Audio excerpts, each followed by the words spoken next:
across the UK, on DAB+, on your smart speaker, on your smart TV, and on your side. This is Talk.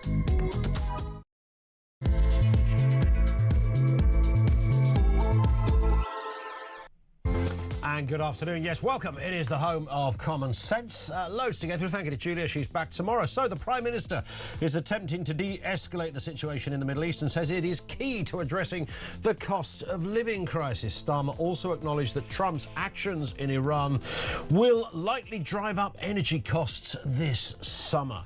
Here's a question. How do we make Britain great again? Seriously. Also, Donald Trump attacking the UK on his Truth Social site for refusing to get involved in the war against Iran, telling the UK to get your own oil and reopen the Strait of Hormuz yourselves. Well, we didn't close it, mate. You did. We'll have more on that. And Britain is set to pay millions more to France. We talked about this yesterday, didn't we? For policing the Channel, even though the French have refused to agree to specific targets for stopping the boats. A £16.2 million cheque has been signed off by the Home Secretary. It will extend the current deal with Paris for 2 more months. Wait, what great value for money.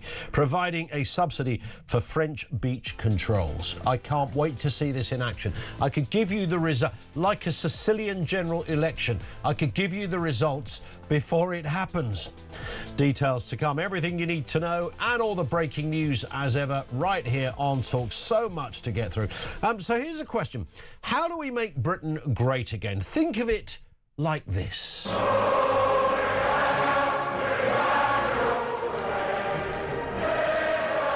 See, you got shivers up the spine just thinking about that. Those days, however, seem to be behind us. Over the last 25 years, Britain has performed, and you must have noticed, a sort of curious economic magic trick, really, making entire industries disappear while insisting that everything is still world-leading.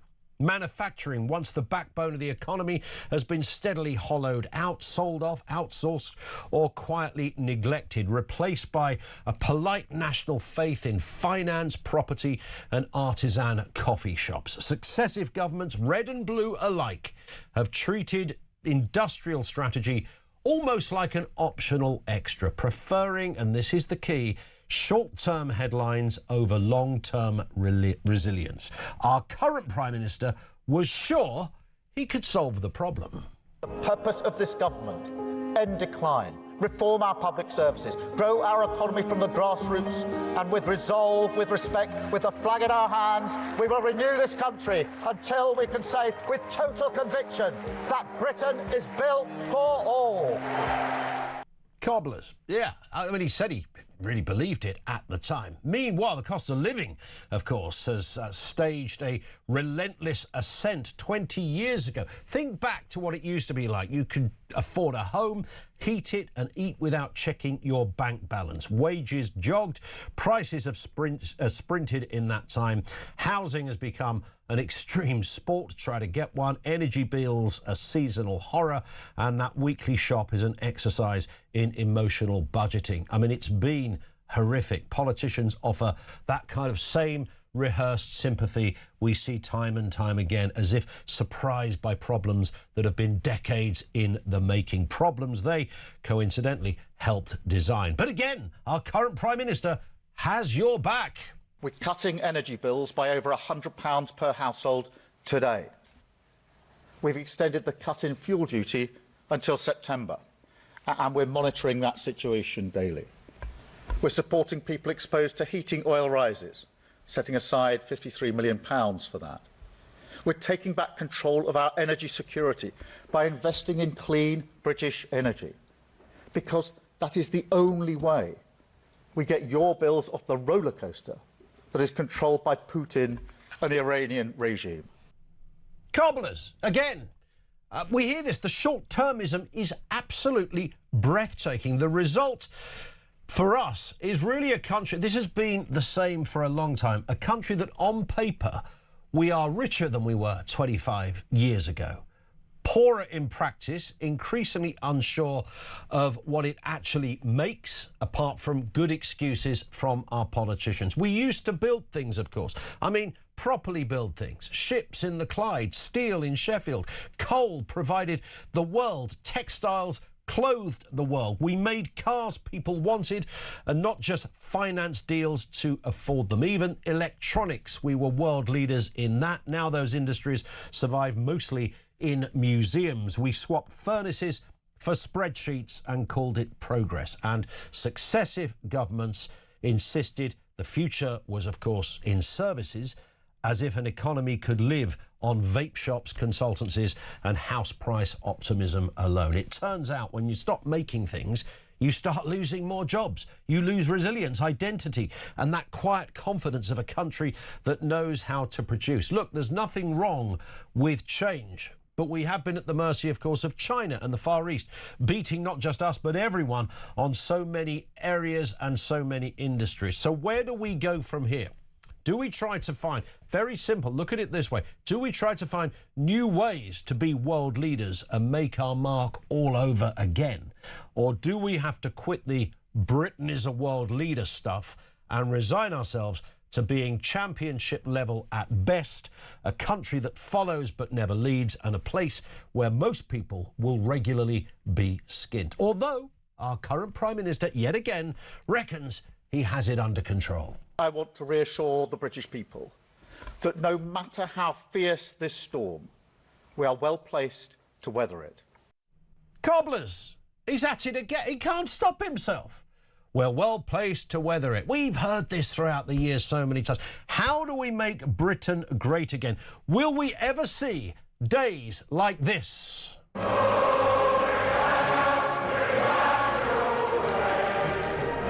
Come on, stand up at the back. Have some respect, please, for your country, your king, your country. That's how it used to be. Are those days well and truly gone? Can we get them back? How do we make this country great again? 0344 499 1000. And I'm talking across the board here. Cost of living, affordability, manufacturing. What do we do? What do we do? Do we just have to go, nah, do you know what? We used to do that. Not really anymore. That's not our thing. Let's just bob along quite nicely and know that forevermore you're probably going to mostly be skint. 0344 499 1000. Serious question. What would be your guidelines, your advice to not just this government, any government, because they've all been guilty to some level at this kind of stuff, talking up optimism, but actually delivering very little. And the last quarter of a century has really shown nothing at all, nothing major that you would look at. How do we make this country great again? 0344 499 1000. Let's get a word with Chloe Dobbs on this one, political commentator with us. Chloe, good afternoon to you. Hi, Ian. Well, clearly my arrival on the Earth is what caused the chaos, because you said the last quarter of a century has been the problem, and I'm a quarter of a century old, so I'm sorry, guys, but I'm the one that brought this country downhill, clearly. Well, it is known as Dobbs theory in certain academic quarters. They do discuss this regularly. There was a chiming, a nice bit of synergy between the arrival of your good self and everything going absolutely bloody pear-shaped. I'm a cursed individual, what can I say? Something like that. We do have a cost of living crisis. I wonder whether, I mean, you can talk yourself into these things. Not everybody has a cost of living crisis. And, of course, confusingly, we'll see it again this weekend. You'll have hundreds of thousands of people going away on holiday, whether they're doing it on a staycation in this country, whether they're going abroad with the kids for half term. So there'll be all of that. If you try to get a roast dinner in your local pub, it'll be chock-a-block. Cinemas and theatres, you won't get a ticket for love nor money, despite the cost of those things. So people are still spending money. But what do we do? How do we become kind of that country once more? Well, I mean, we've got to stop having suicidal policies. I mean, you spoke a bit about our policies with regards to our industries and completely focusing on services and forgetting any manufacturing. But of course, there's one clip that you played there of Keir Starmer saying, "Oh, we need to get off this roller coaster that we are put on by Putin and the Iranian regime." He should have said Putin, the Iranian regime, and Ed Miliband, right? Because one of the reasons why we are having such chaos in the energy markets is because of Ed Miliband's policies. And although people like like Starmer and Reeves are not going to say that publicly. I think you'll find behind closed doors, if you speak to anyone in the cabinet who's desperately trying to get some hands on cash for their department, speak to Rachel Reeves, speak to the Treasury, they are completely up in arms about Ed Miliband's mad policies. And look, he will say, oh no, it won't make a dent of a difference because the prices are set internationally in the oil markets. But the reality is, if we started producing and selling a load more oil, we would have the tax revenue for that to spend on his net zero projects, to spend on helping people with their energy bills, as we're doing, rather than taxing people to death to pay for these things. But I mean, the policy is suicidal in that sense. And then, other than the economic side of things, it would be nice to go back to a time when people were proud of this country, would happily fly the flag, will stand up for the country's values and defend them if people try to, for example, take away our free speech. But you don't seem to see that from the government or many other people or institutions who are scared of being called racist, for example, if they dare question someone who tries to take away our free speech. I mean, we recently just had Keir Starmer at PMQs, what was it, last week or the week before, where he went on a huge rant about how the shadow Justice Secretary must resign from office for his vile comments for daring to question the mass prayer in Trafalgar Square. Whereas if Keir Starmer was someone who loved this country, loved the values of free speech, he would have said, you know what, I disagree with you, but we've got a free country where we can criticise religions, we can say controversial things, and you know, all hats off to you. But that wasn't exactly his approach, was it? No. I wonder whether over the years when it comes to the kind of what was the sort of the identity of this country, did we get complacent? I mentioned, shipbuilding in the Clyde and elsewhere. World leaders in this. There's no reason why we should have lost that gig, as it were. That could have carried on. The Chinese, of course, looked at stuff like this and thought, yeah, we can do that. We'll just do it faster and we'll make more of them. Now, clearly you can't keep up with a communist regime that's going to treat its population almost like slaves, pay them hardly anything, but insist they do the work. So, I mean, we're always up against it, but I wonder whether for decades, in fact, some would even say hundreds of years of being kind of the arsenal of, on the world league table of countries, we've slowly relegated ourselves. Is that self-inflicted to a degree, or is it just about outside effects of other economies emerging? So, with regards to the economic point with our entanglement with China, we are no longer able to be the country that tries to, say, export our democratic values around the world by, for example, we could say to China, no, sorry, if you're not going to respect human rights, you're not going to have democracy, we're not going to trade for you, we're British, we're proud of those values, and we're not going to tolerate regimes that behave like that. We simply cannot do that because we are so reliant on China economically. And I mean, that's why also China has a free pass to build this super embassy, which is quite blatantly obvious going to be used for some pretty high-level spying. It doesn't take a genius to put two and two together if you look at the plans and all the hidden rooms that they've put together there. But on the other hand, us having this globalization where we have so much entanglement with other economies, for a long time that has been responsible for the prevention of war. Yes, things are heating up in the world now, but globalization meant that countries in the past were very hesitant to go to war with each other because they were so reliant on each other economically that it would be very treacherous for them to do so. And you could use things like threatening tariffs, as Trump often does so, if you have a problem with a country, rather than going to war with them. So, but I think we've reached a point now where we've recognised that there needs to be some sort of balance. And of course, the chaos in the energy markets has shown we need to have be using more from the North Sea rather than being completely reliant on the Strait of Hormuz. We need to yes, we can use China and buy things from China, but we need to make a certain amount of our own stuff as well. Well, we dined out so long on the kind of service industry stuff, and that all made sense. And Thatcher was right when she identified that there are certain areas that are already way ahead of us. This didn't go under Thatcherism. I mean, textiles and, you know, the cotton mills of Lancashire had disappeared, you know, before she even walked into the doors at Westminster, let alone number 10, or they began that process. So, but she recognised that we needed to find another way. But since then, nothing else has happened. And, of course, while we were finding another way, other countries were also finding another way and doing what we were doing, even in the service sector, quite well. So we were really up against it. So we might have been first out the traps on some of this stuff, but we're not certainly alone in how our economy has changed. I think the best suggestion we've had so far, Chloe, comes from Andrew in Herne Hill. How to make Britain again, great again. He says, copyright the English language and charge royalties for its use around the world. I quite like this idea. There's no reason why we couldn't do that. So anybody that speaks a word of English gets charged. So that when people moan that, oh, you come over here, you don't even speak the language. Once people start speaking it, you send them an invoice. I mean, there's nothing wrong with that, right? I mean, it's fantastic. It's a win-win all round.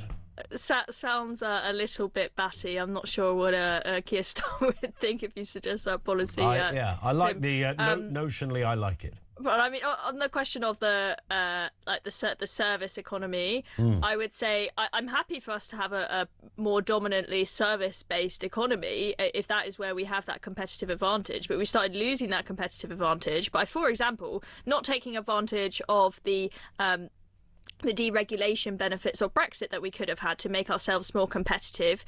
Rachel Reeves wants there to be an AI boom. She keeps on talking about that. Well, there's a lot of meaningless red tape.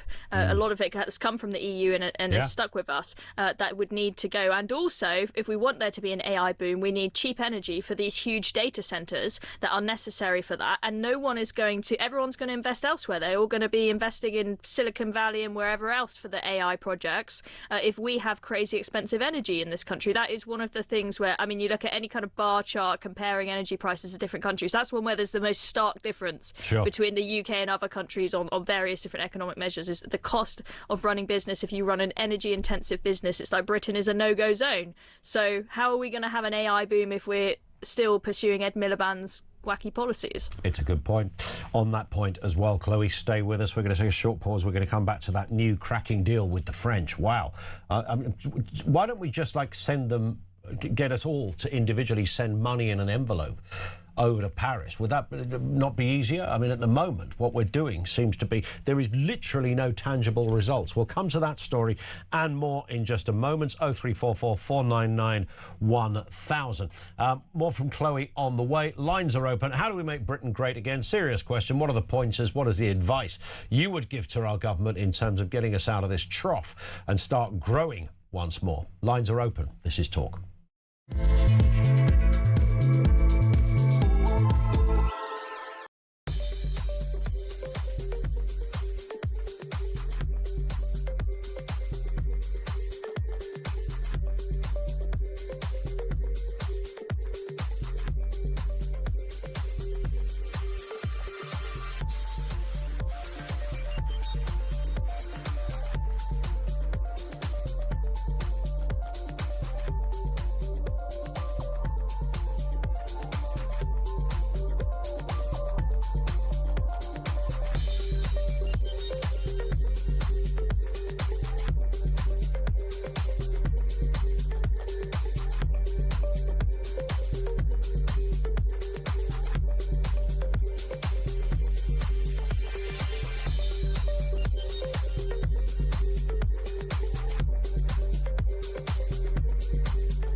breaking news on Talk Breakfast. Two men, aged 47 and 45, have in the last hour been arrested in connection with the Golders Green arson attack. To me, symbolising absolutely a rise in anti-Semitism. Again, nothing from the government. Breaking news for you. It's just a small matter. They have just an announcement saying transgender girls, i.e. boys, they must leave girl guiding by this September the 6th. We are buying from Norway because they fully exploit their share of the North Sea oil and gas fields, and we don't. Alice in Wonderland nuts. Across the UK, on DAB+, on your smart speaker, on your smart TV, and on your side. This is Talk. Sonny in Reading says, and it's a fair point, we gave the world the Industrial Revolution and now we have no industry. I mean, you really couldn't make that up, could you? Do you remember the opening of the Olympic ceremony where they it was Danny Boyle's choreography? I know it sort of slightly divided the room in many respects, but that was a big part of it, the Industrial Revolution. You think that came from here, really, and now we don't do any of that stuff, not even heating our own flipping homes. Man alive. Chloe Dobbs is with us looking at the big stories of the day. Let's move on to this one, Chloe. Britain paying France an extra just 16.2 million quid for 2 months, this is, by the way, for channel policing. This is despite France refusing Shabana Mahmood's demands to link the funding for beach patrols to success in stopping the boats. But don't worry, because... And as Home Secretary, I will do whatever it takes to secure our borders. Yeah, and it took 16.2 million quid for 8 weeks. And it won't secure our borders, Chloe. What the hell is going on? Yeah, what the hell is going on? I mean, I know there are no businessmen, businesswomen, business people, whatever you want to call them, in the cabinet. I should have said no entrepreneurs in the cabinet. And that clearly shows in their complete lack of negotiating skills. So Shabana Mahmood is hoping that she can convince the French to change the deal before they renew the whole thing. So we've got a temporary deal at the moment.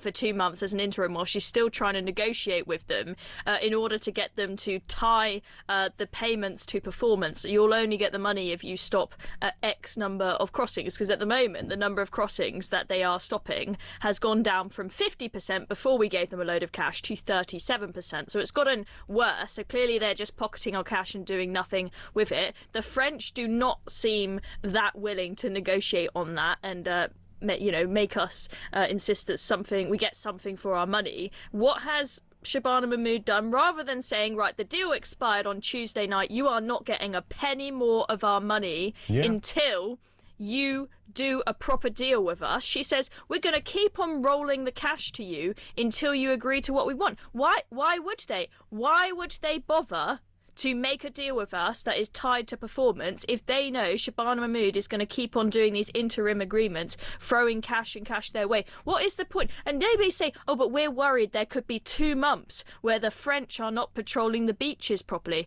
Well, the stats clearly show that they were not patrolling the beaches properly to start with our cash. As I said, the number of crossings they stopped is going down. So just take the money away, pull the plug altogether until if and when they say we will actually tie this to performance. Also, it's meant to be their job to stop boats leaving their waters and entering our waters illegally anyway. So we shouldn't even be having to pay them a single penny for this in the first place. I mean, this is like when... Remember the days of desperately and painstakingly trying to get a Brexit deal across the line, whilst you had MPs trying to legislate against a no-deal Brexit, telling the EU that you don't have to give us any good terms because we are incapable of walking away because our MPs are going to make it illegal for us to do so. It's the same thing. We say we'll keep on handing you cash no matter what. We're not going to walk away and pull the plug. No wonder the French are refusing to do a deal with us to tie it to performance. It's the negotiating skills. You don't have to be a genius to recognise that this is terrible negotiating skills. Indeed. And of course, the French have a mafia-like industrial-scale people trafficking operation. So the illegality, it's not as if, there's nothing for the French to do here. They have this massive crime scene happening in northern France on an hour-by-hour basis. You know, if there were 300 people, 30,000 people, whatever it is, dealing drugs on the beaches of France on a daily basis, I reckon the old Bill would be there doing something about it. But for some reason, they're leaving this thing alone. Let's move to Donald Trump, though. He's challenged the UK and NATO partners to take responsibility for opening the Strait of Hormuz to secure their oil supply. The US president publicly criticised their reluctance to get involved in the American-Israel war against Iran, suggesting they learn how to fight. This is US War Secretary Pete Hegseth. And I think the president was clear this morning in his truth that there are countries around the world who ought to be prepared to step up on this critical waterway as well. It's not just the United States Navy. Last time I checked, there was supposed to be a big bad Royal Navy that could be prepared to do things like that as well. So he's pointing out this is an international waterway that we use less than most, in fact, dramatically less than most. So the world ought to pay attention and be prepared to stand up. President Trump's been willing to do the heavy lifting on behalf of the free world to address this threat of Iran. If he made that argument in a dissertation at university, he'd be kicked out of university for crimes of idiocy. I mean, it's so stupid.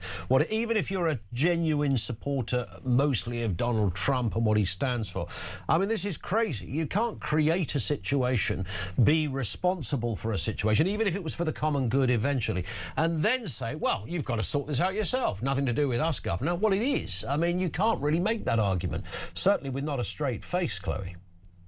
Yeah, look, I think my response to what Pete Hegseth and Trump has said is nuanced in that they are right to be annoyed that their allies have failed to back them up when they are trying to take down what is a terrorist regime that has sleeper cells all over the world, including in London, including in Paris, including in all of these countries that they want to help them. They have the IRGC on their soil, and these people, if they had the opportunity one day to set caliphates all over the world in these countries where they got sleeper cells, they will do so. But on the other hand, it was the US that took the decision to go and start bombing Iran. That was not our decision, and so the responsibility does kind of lie with them to do their best to open the Strait of Hormuz rather than say go and get your own oil. But ultimately it should be and needs to be a team effort, and it is quite embarrassing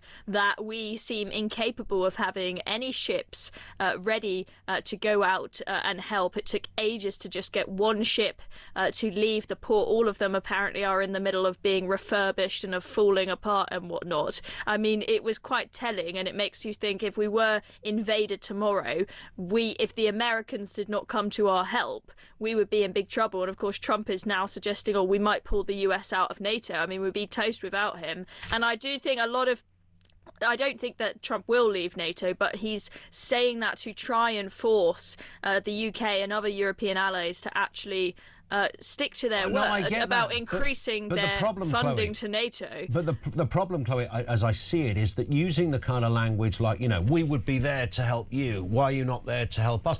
That's the kind of language you use when you're the one that's been invaded, as distinct from you're the one that has carried out, whatever the rights and wrongs of the Iranian bombing is. He's kind of talking as if we would help you if you were invaded. Why are you not helping us? Well, you've not been invaded. You are, if you want to look at it literally, you are the invaders in this respect. Yes, and I do think that's a very important distinction to make. It was not the case that the IRGC attacked the US directly, in which case there would be a responsibility for NATO to all get involved and help defend them. I think the UK is within its right to say, no, we're not getting involved, but that has clearly upset Donald Trump and has put him into what does come across as a bit of a tantrum. But regardless, as I said, we are talking about Trump attempting to take down what is the exporters of terror all over the world. That affects all of us, and I think he's been quite shocked at the lack of participation and help from other countries. I understand the need for us. I don't want us to get fully involved in this war, and the polling shows that the UK is very much on side with that, but I think what has frustrated Trump and has shown Starmer to be weak to Brits and the US is the lack of decisiveness, just tiptoeing, changing tune every 2 minutes about whether we're going to allow the US to use our bases and what for.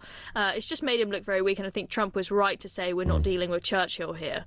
On that point, Chloe, we hit the clock. Always good to see you. Have a cracking Easter, by the way. We'll see you next week. That's Chloe Dobbs with us on the programme. Over to you on this one. Loads to get into there, whether it's the migration story, the issue with Trump and that language of, you know, where's the UK to help us out on this? It's your responsibility to get in there and sort it out for your own energy crisis.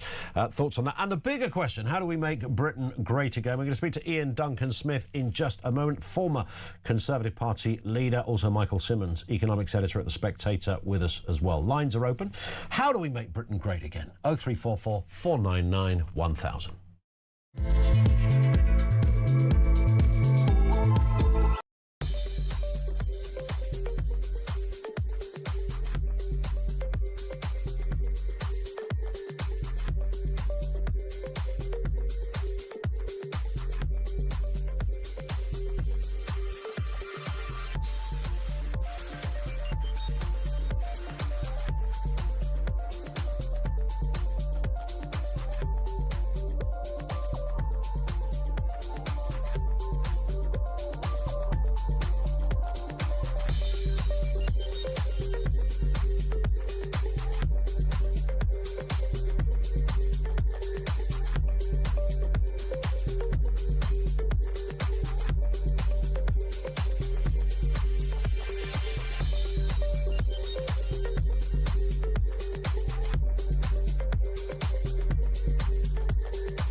Across the UK, on DAB+, on your smart speaker, on your smart TV, and on your side.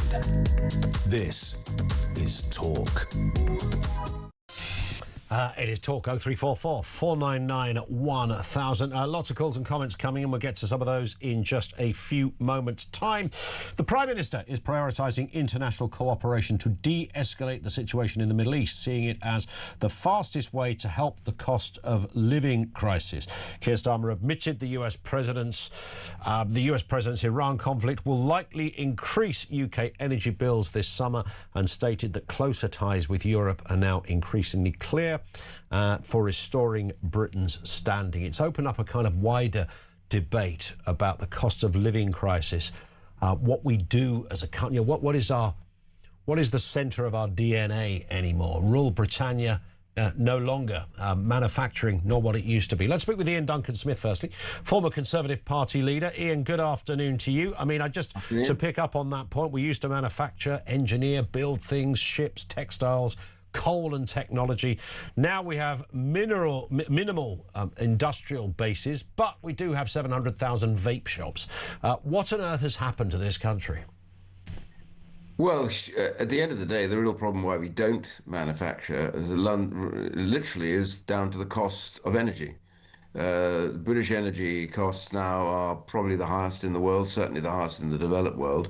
That when we sit on an island of oil and gas, what we have been doing is following some kind of peculiar sort of religious obsession with the idea at net zero at all costs. You know, we have less than 1% of global emissions. If it's to reduce emissions, then we are amongst the lowest in the world already anyway. So let's just deal with that. First of all, if businesses having to pay much more here than they would elsewhere in terms of the cost of running the business, then that means that a manufacturing business, which are very expensive to run, they will move somewhere else.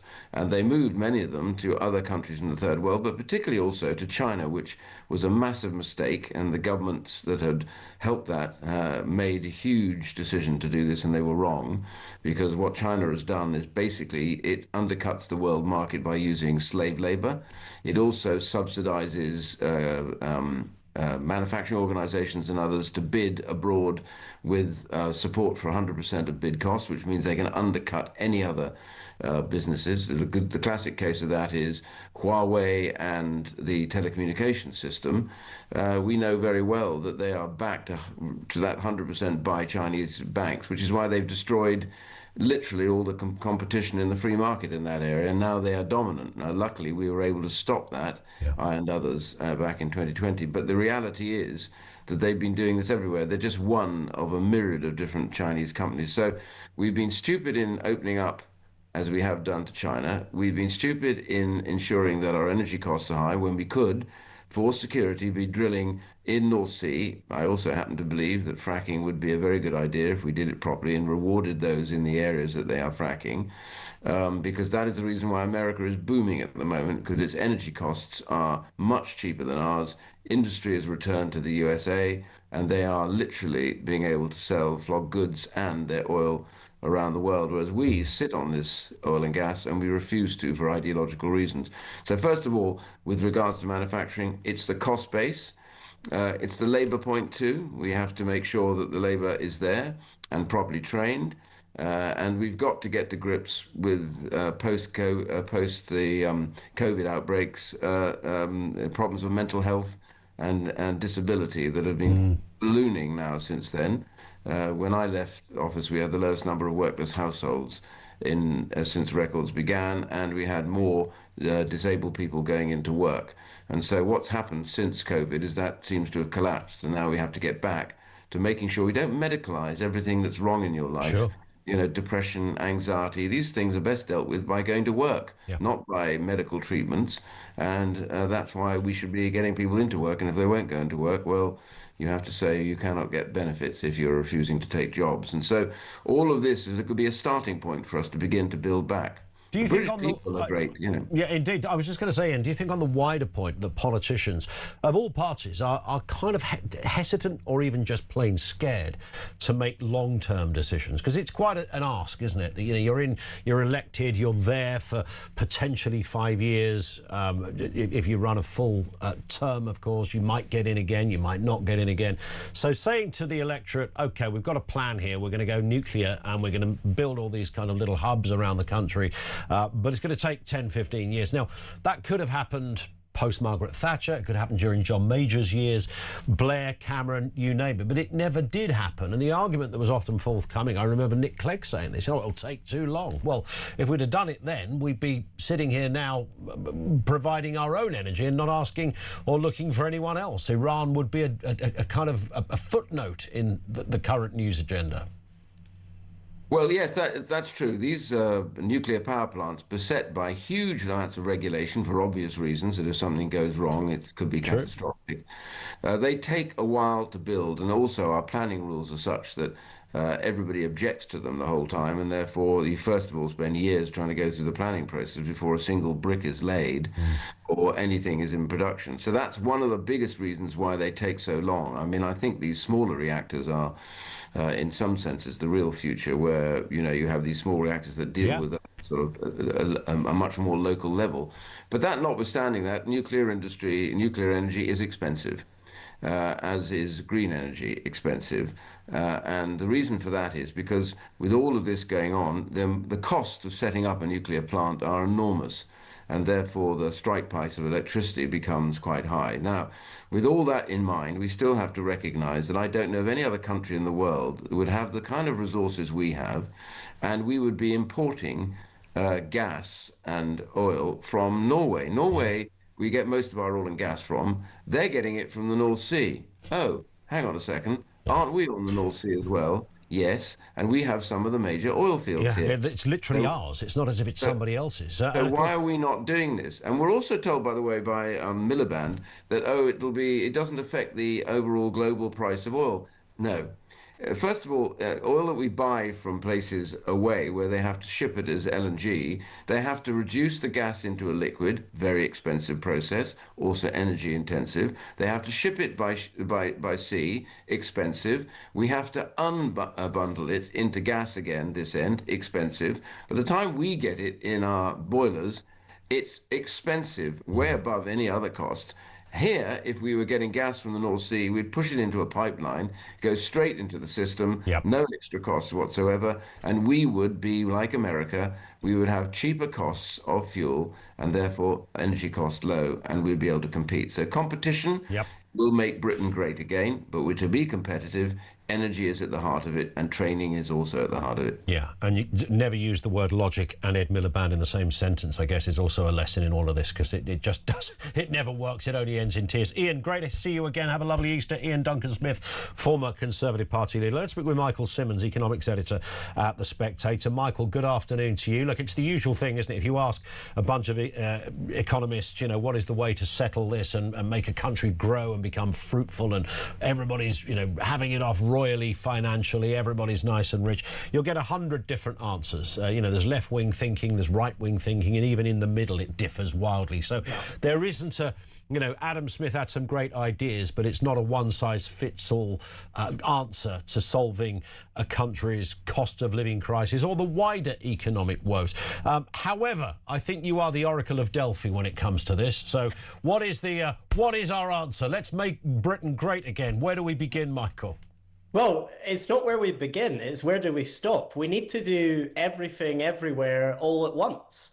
We need to solve the high energy costs that Ian Duncan-Smith has just been talking to you about there, but we need to do something major on planning reform so that we can build everywhere. We need to sort out our jobs market where, the minimum wage has gone up today. That's great if you've got a job. If you've not got a job, that's not great, because it makes it more and more expensive for employers to take people on, especially young people. So we need to sort the incentives in our welfare and employment system, and we need to invest in infrastructure and invest in, things like AI that are going to increase productivity of the British workforce. But each of these things on their own are not enough. We really need to have a sort of big bang moment, some sort of great, reform act where you fix all of this in one go and say we're going to go hell for leather on this. I think you have to look back to the end of the Second World War, where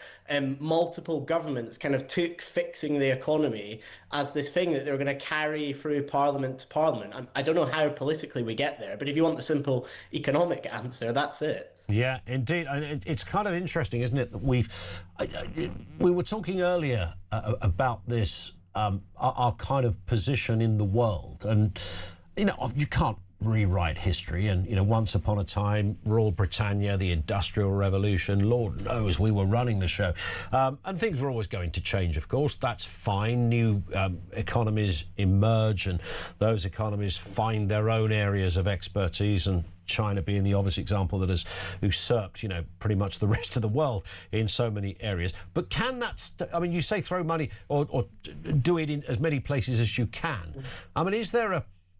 Do you see that we could ever get that back again? Could we ever find ourselves going, we went through 25 years when it was a bit hellish, but look, we're out the other end now. Happy days.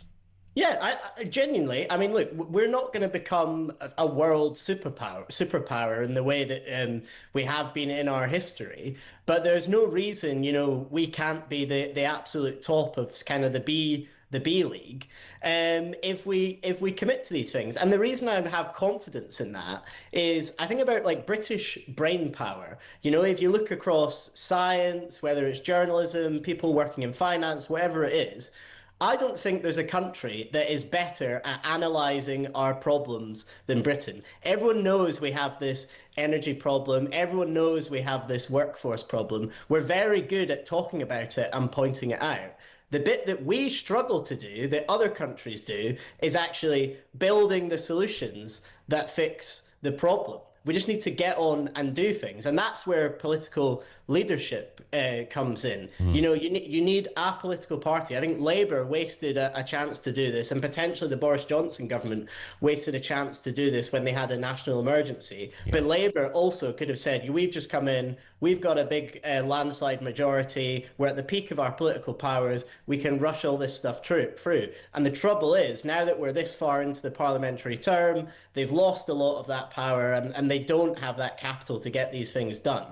But that's how you would do it. Well, fingers crossed somebody who can make this stuff happen is listening. Michael, great to have your wisdom, sir. Thank you. Michael Simmons, economics editor at The Spectator. Thank you to him. 0344 499 1000. More voices still to come. Lance Foreman, former MEP businessman. Joe Megan as well, public affairs manager at the European Movement's going to join us too. Lines are open. 0344 499 1000. How do we make Britain great again? Coming up on 10 to 2. This is Talk.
Breaking news on Talk Breakfast. Two men aged 47 and 45 have in the last hour been arrested in connection with the Golders Green arson attack, to me symbolising absolutely a rise in anti-Semitism. Again, nothing from the government. Breaking news. It's just a small matter. They have just an announcement saying transgender girls, i.e. boys, they must leave girl guiding by this September the 6th. We are buying from Norway because they fully exploit their share of the North Sea oil and gas fields, and we don't. Alice in Wonderland nuts. Across the UK, on DAB+, on your smart speaker, on your smart TV, and on your side. This is Talk. Clayton in Dartford says, never mind the Middle East. When is Super Starmer going to de-escalate the situation in Clapham? That's what you need to get Starmer down there. Excuse me, young toe rags. Stop. Put it back. You've got to pay for those Easter eggs. You can just kind of see him there, giving it a go at the very least. How do we make Britain great again?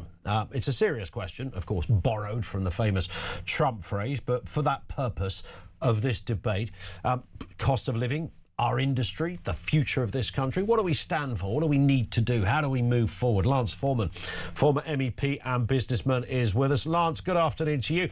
You know what it's like to run, running successful businesses is something you've done for a long time. It's worked out pretty well for you. You know how to do it. You must want to weep sometimes when you look at what happens to a country, whether it's under this government or a previous government, when you see politicians making kind of route one mistakes, standing on every possible bear trap and not following the blindingly obvious when it comes to success. Well, that's right. I mean, if you want a successful country and you want public services and, you want the country to do well, you have to have a successful business community. And the problem that we have, not just with this government, but with many governments over, recent years, is that you have an entire political class that has absolutely no experience of commerce or the private sector whatsoever. And they just don't understand the implication of the decisions that they make on business. Rachel Reeves, completely and utterly clueless. It was obvious to any business person that if you increase the national insurance, people are going to employ fewer people. It's very simple. If you increase the tax on cigarettes, people will smoke less. If you increase the tax on jobs, people will employ less. And it's tragic, really, because it's not really that complicated. A government only needs to do two things to get business to thrive, literally two things. One is to have low taxes on business, and the other is to just remove red tape and regulations so that businesses can thrive. It's as simple as that. There's nothing else you need to do. I wonder, and we put this point to Ian Duncan-Smith, is this about short-term thinking sometimes? A government's just scared to say, look, we have got a plan, but it's not a plan that's going to happen overnight. Might not even happen in the first term. You've got to run with it here because once we get this up and running, it will work. But of course, to do that, you've got to perhaps ask your people to go through a bit of pain or be patient before you see a manifestation of that plan. Is it short-term thinking that's been the enemy of this country growing?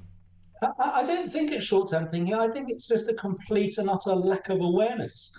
They impose regulations, and regulations just, make it very difficult for business. The number one reason why family businesses, so not necessarily small businesses, but family businesses, which account for 90% of businesses in the UK, the number one reason they decide to pack it all in is not because they can't make a profit.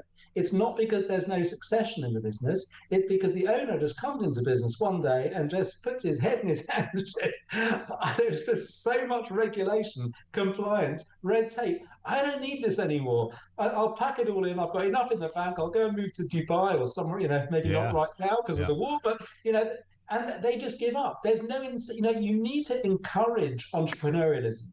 And at the moment, we have entrepreneurs leaving the country in droves. And this government is, it's the worst I can recall.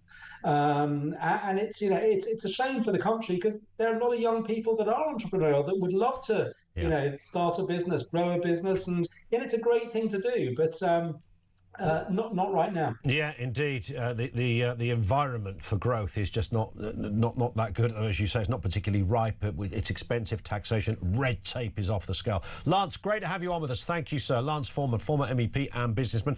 Joe Megan is Public Affairs Manager at the European Movement. Afternoon to you, Joe.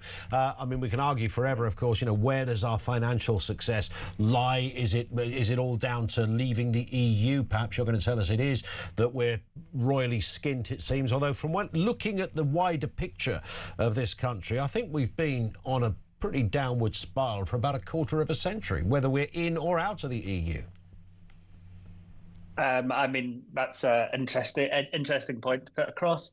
If you're looking at us declining, then you can't really take out the idea of us leaving Europe was in any way a good idea, leaving our biggest sort of trading bloc and trading partner. I think you talked about red tape. Leaving Europe was one of the biggest directions of red tape to happen in many years. That has led us to the position we're in now. We still trade with Europe, of course. Yes, we do, but on a much more limited basis compared to how we were before in a sort of free trade capacity. The numbers that have been self-evident, and also, people feel it in their pocket every day. But we look at research from America. Not because of Brexit, though, is it? Well, according to the biggest economic research think tank in the world, over in the United States, we're 6 to 8% poorer because of Brexit. So where is that hurting in the pocket? And very obvious that Brexit is one of the causes. But how have we, I mean, it's an obvious question. I don't mean this in a facetious way, Joe, but just genuinely interested. How have we grown, though, faster than economies like Germany when they're in and we're not? So that would suggest, it's fairly root one point, but it would suggest that it can't be down to Brexit, because they're in the EU and not doing as well as us, who's not in the EU.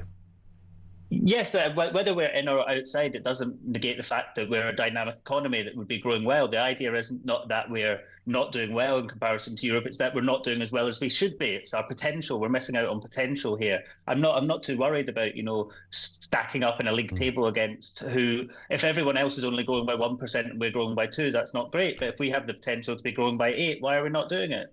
You mentioned red tape. Of course, one of the criticisms of being in the EU was the amount of red tape and the bureaucracy and harmonising rules and regulations. We all understand you've got to have a little bit of that, but, Brussels was, well, it wasn't just Brussels, Strasbourg. I mean, they had 2 parliaments, for goodness sake. I mean, you can't get more bureaucratic than that. I mean, yes, but it turns out British people wanted European rules on food standards. Every time we've gone to do a sort of international negotiation, look at American chlorinated chicken, look at poor quality electronic products, people don't want those. Yes, you say that you don't have to be in the EU to have that. I mean, we had those food standards were pretty high in this country. Even, lots of the EU rules and regs, as I'm sure Joe, actually were taken from this country because we were already up there. Yes, of course, and you're right. And yes, we still have fantastic food regulations. But why, if we're complying with those food regulations, are we, one, not taking part and affecting how those food regulations change going forward? And 2, if they are the same as our regulation, why do we not have some kind of agreement where we can freely trade and open that economic door? So do you think if we went back into the EU then, like, not suddenly, not overnight, but over the months that followed, brief answer if you could, Joe, happy days would be back again, the sunny uplands would return? It would be better than if we weren't in the EU. Joe, thank you. Joe Megan, Public Affairs Manager at the European Movement. It would be better if we weren't in the EU, was what he said there at the end. 0344 499 1000. Lots to talk about on this. How do we make Britain great again? John in Somerset says, simple, get our idiot of a Prime Minister to grow some balls and do the job, or get out, let somebody in who knows what to do. I mean, I think Ed Miliband is a stumbling block. I thought Ian Duncan Smith's point he made to us earlier was brilliant. All roads lead back to energy. Get the energy sorted out, get it flowing, get it happening.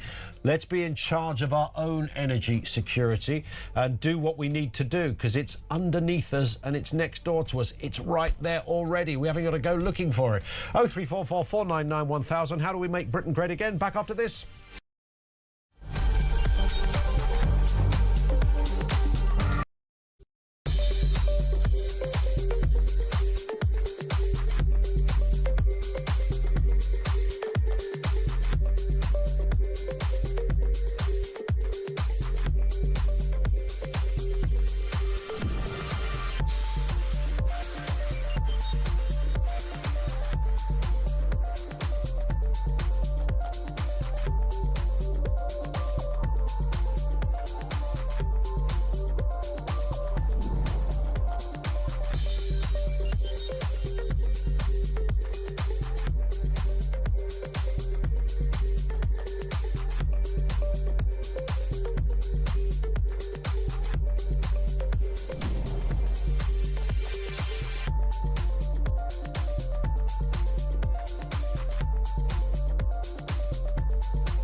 across the UK.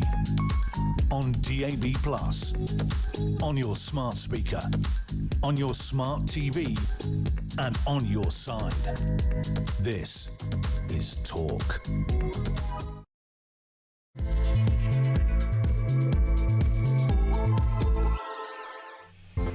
Good afternoon. Yeah, welcome back. It is the home of Common Sense. We are 3 minutes after 2 o'clock. Loads to get through here. How do we make Britain great again? We'll continue on that. The Prime Minister is attempting to de-escalate the situation in the Middle East, because he can really do that, can't he? He says it is key to addressing the cost of living crisis. Yeah, well, yeah.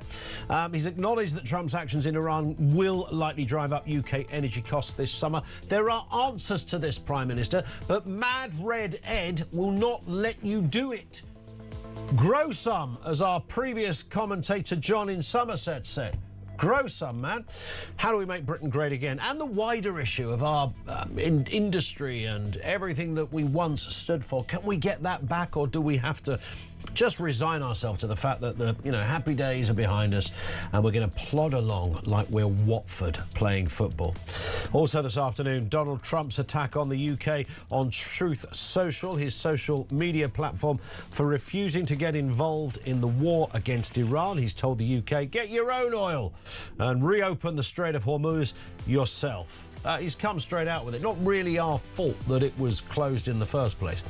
And Britain is set to pay millions more to the French for policing the channel. They came up with a deal. The French went, no. So they said, OK, here's some more money. It's another 16.2 million quid.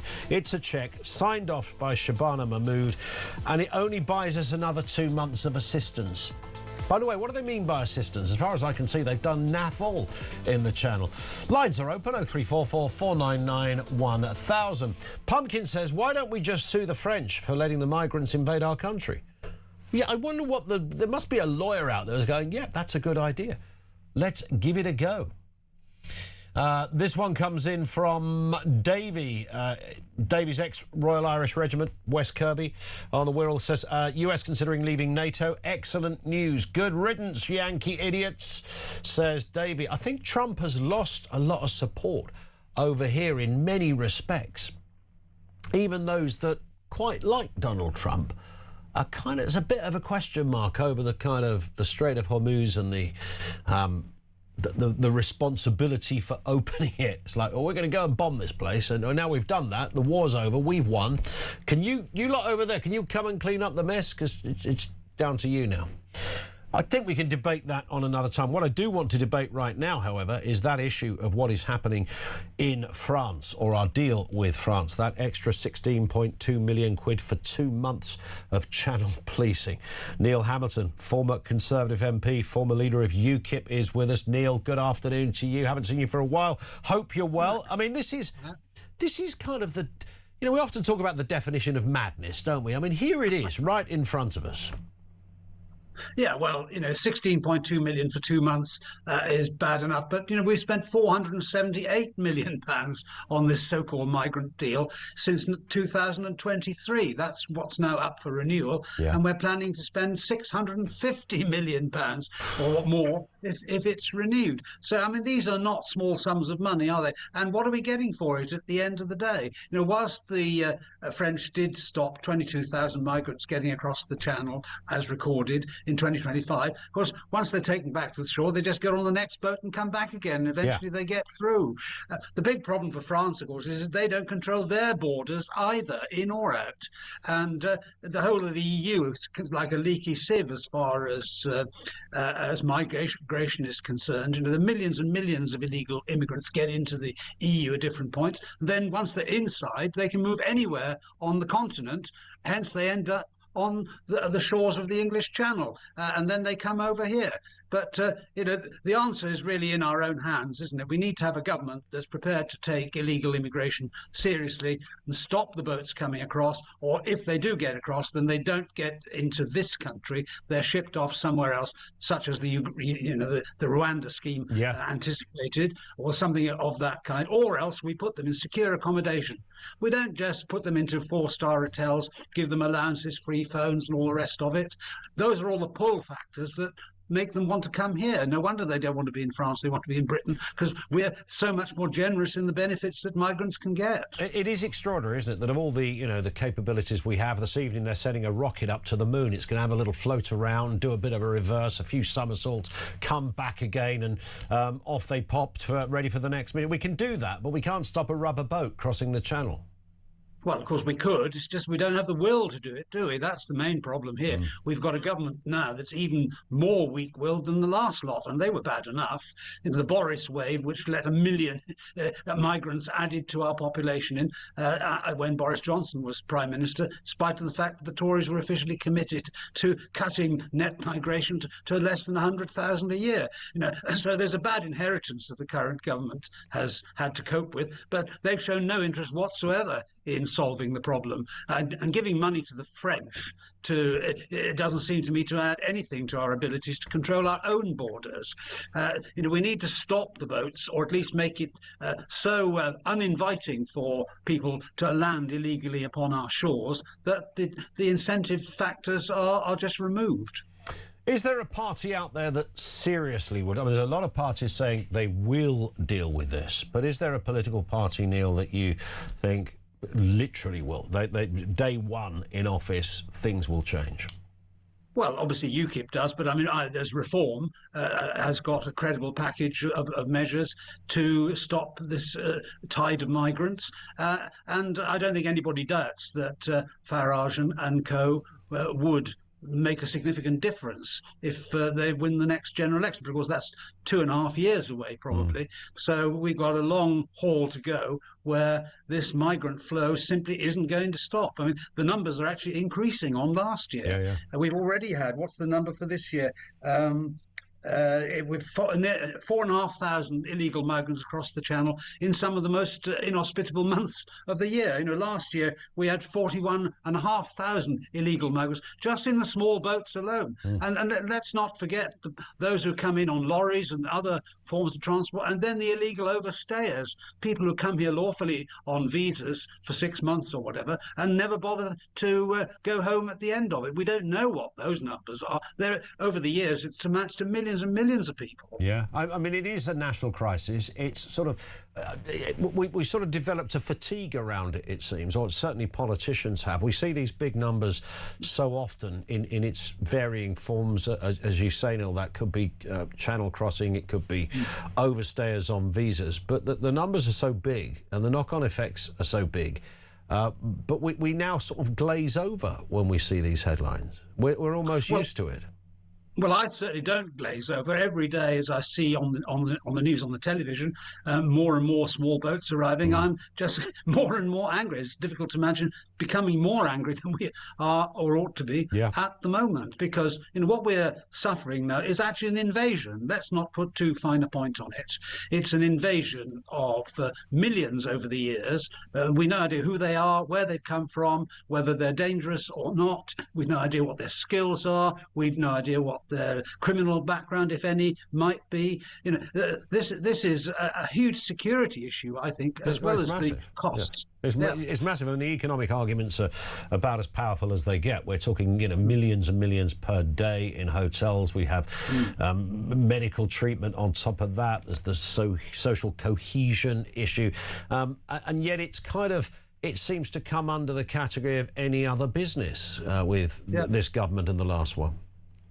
Well, for the last 20 years, since 2004, when we opened the borders within the EU, this has been a massive problem for Britain, almost more than any other country. Of course, Italy and Greece have their problems because they're right on the first stop for migrants coming from North Africa or from the Middle East. And one's got to have a lot of sympathy with countries that are in that position. But the EU has failed phenomenally to do anything to control their borders, because individual countries no longer have the right to control their own borders in the EU. One of the great benefits of Brexit is that theoretically we do have the power to control our own borders. We just don't have a government with the balls to do it. Yeah, spot on. Neil, great point to finish on. Thank you for that. Neil Hamilton, former Conservative MP, former leader of UKIP. That's the second time Keir Starmer has been accused of not having his fundamentals in the right place. this. 0344 499 1000 is where you will find us. I don't know why it would be offensive to anybody. I mean, you look at the Zach Polanski kind of Green Party sort of open borders thing. I mean, it's embarrassing and it's funny in kind of equal measure, but it's also incredibly dangerous. It is not, let's just get this out of the way, it is not controversial. It's definitely not right-wing to want to control your borders. This country should be the hardest place on the planet to get into. It should be really hard to get into. We should it should be a proud element. People around the globe should go, yeah, you can try and get into that country. You can go over there. Don't try the UK. You'll never get any good. Do you remember in the days when to try and book the Ivy restaurant? That's before they put as more Ivies out than there are Betfreds these days, but you take the point. It was really hard to get. We should be the Ivy of countries when it comes to immigration. Can't get in there for love nor money, mate. You've got to go on a massive list. You're there for years. 0344 499 1000.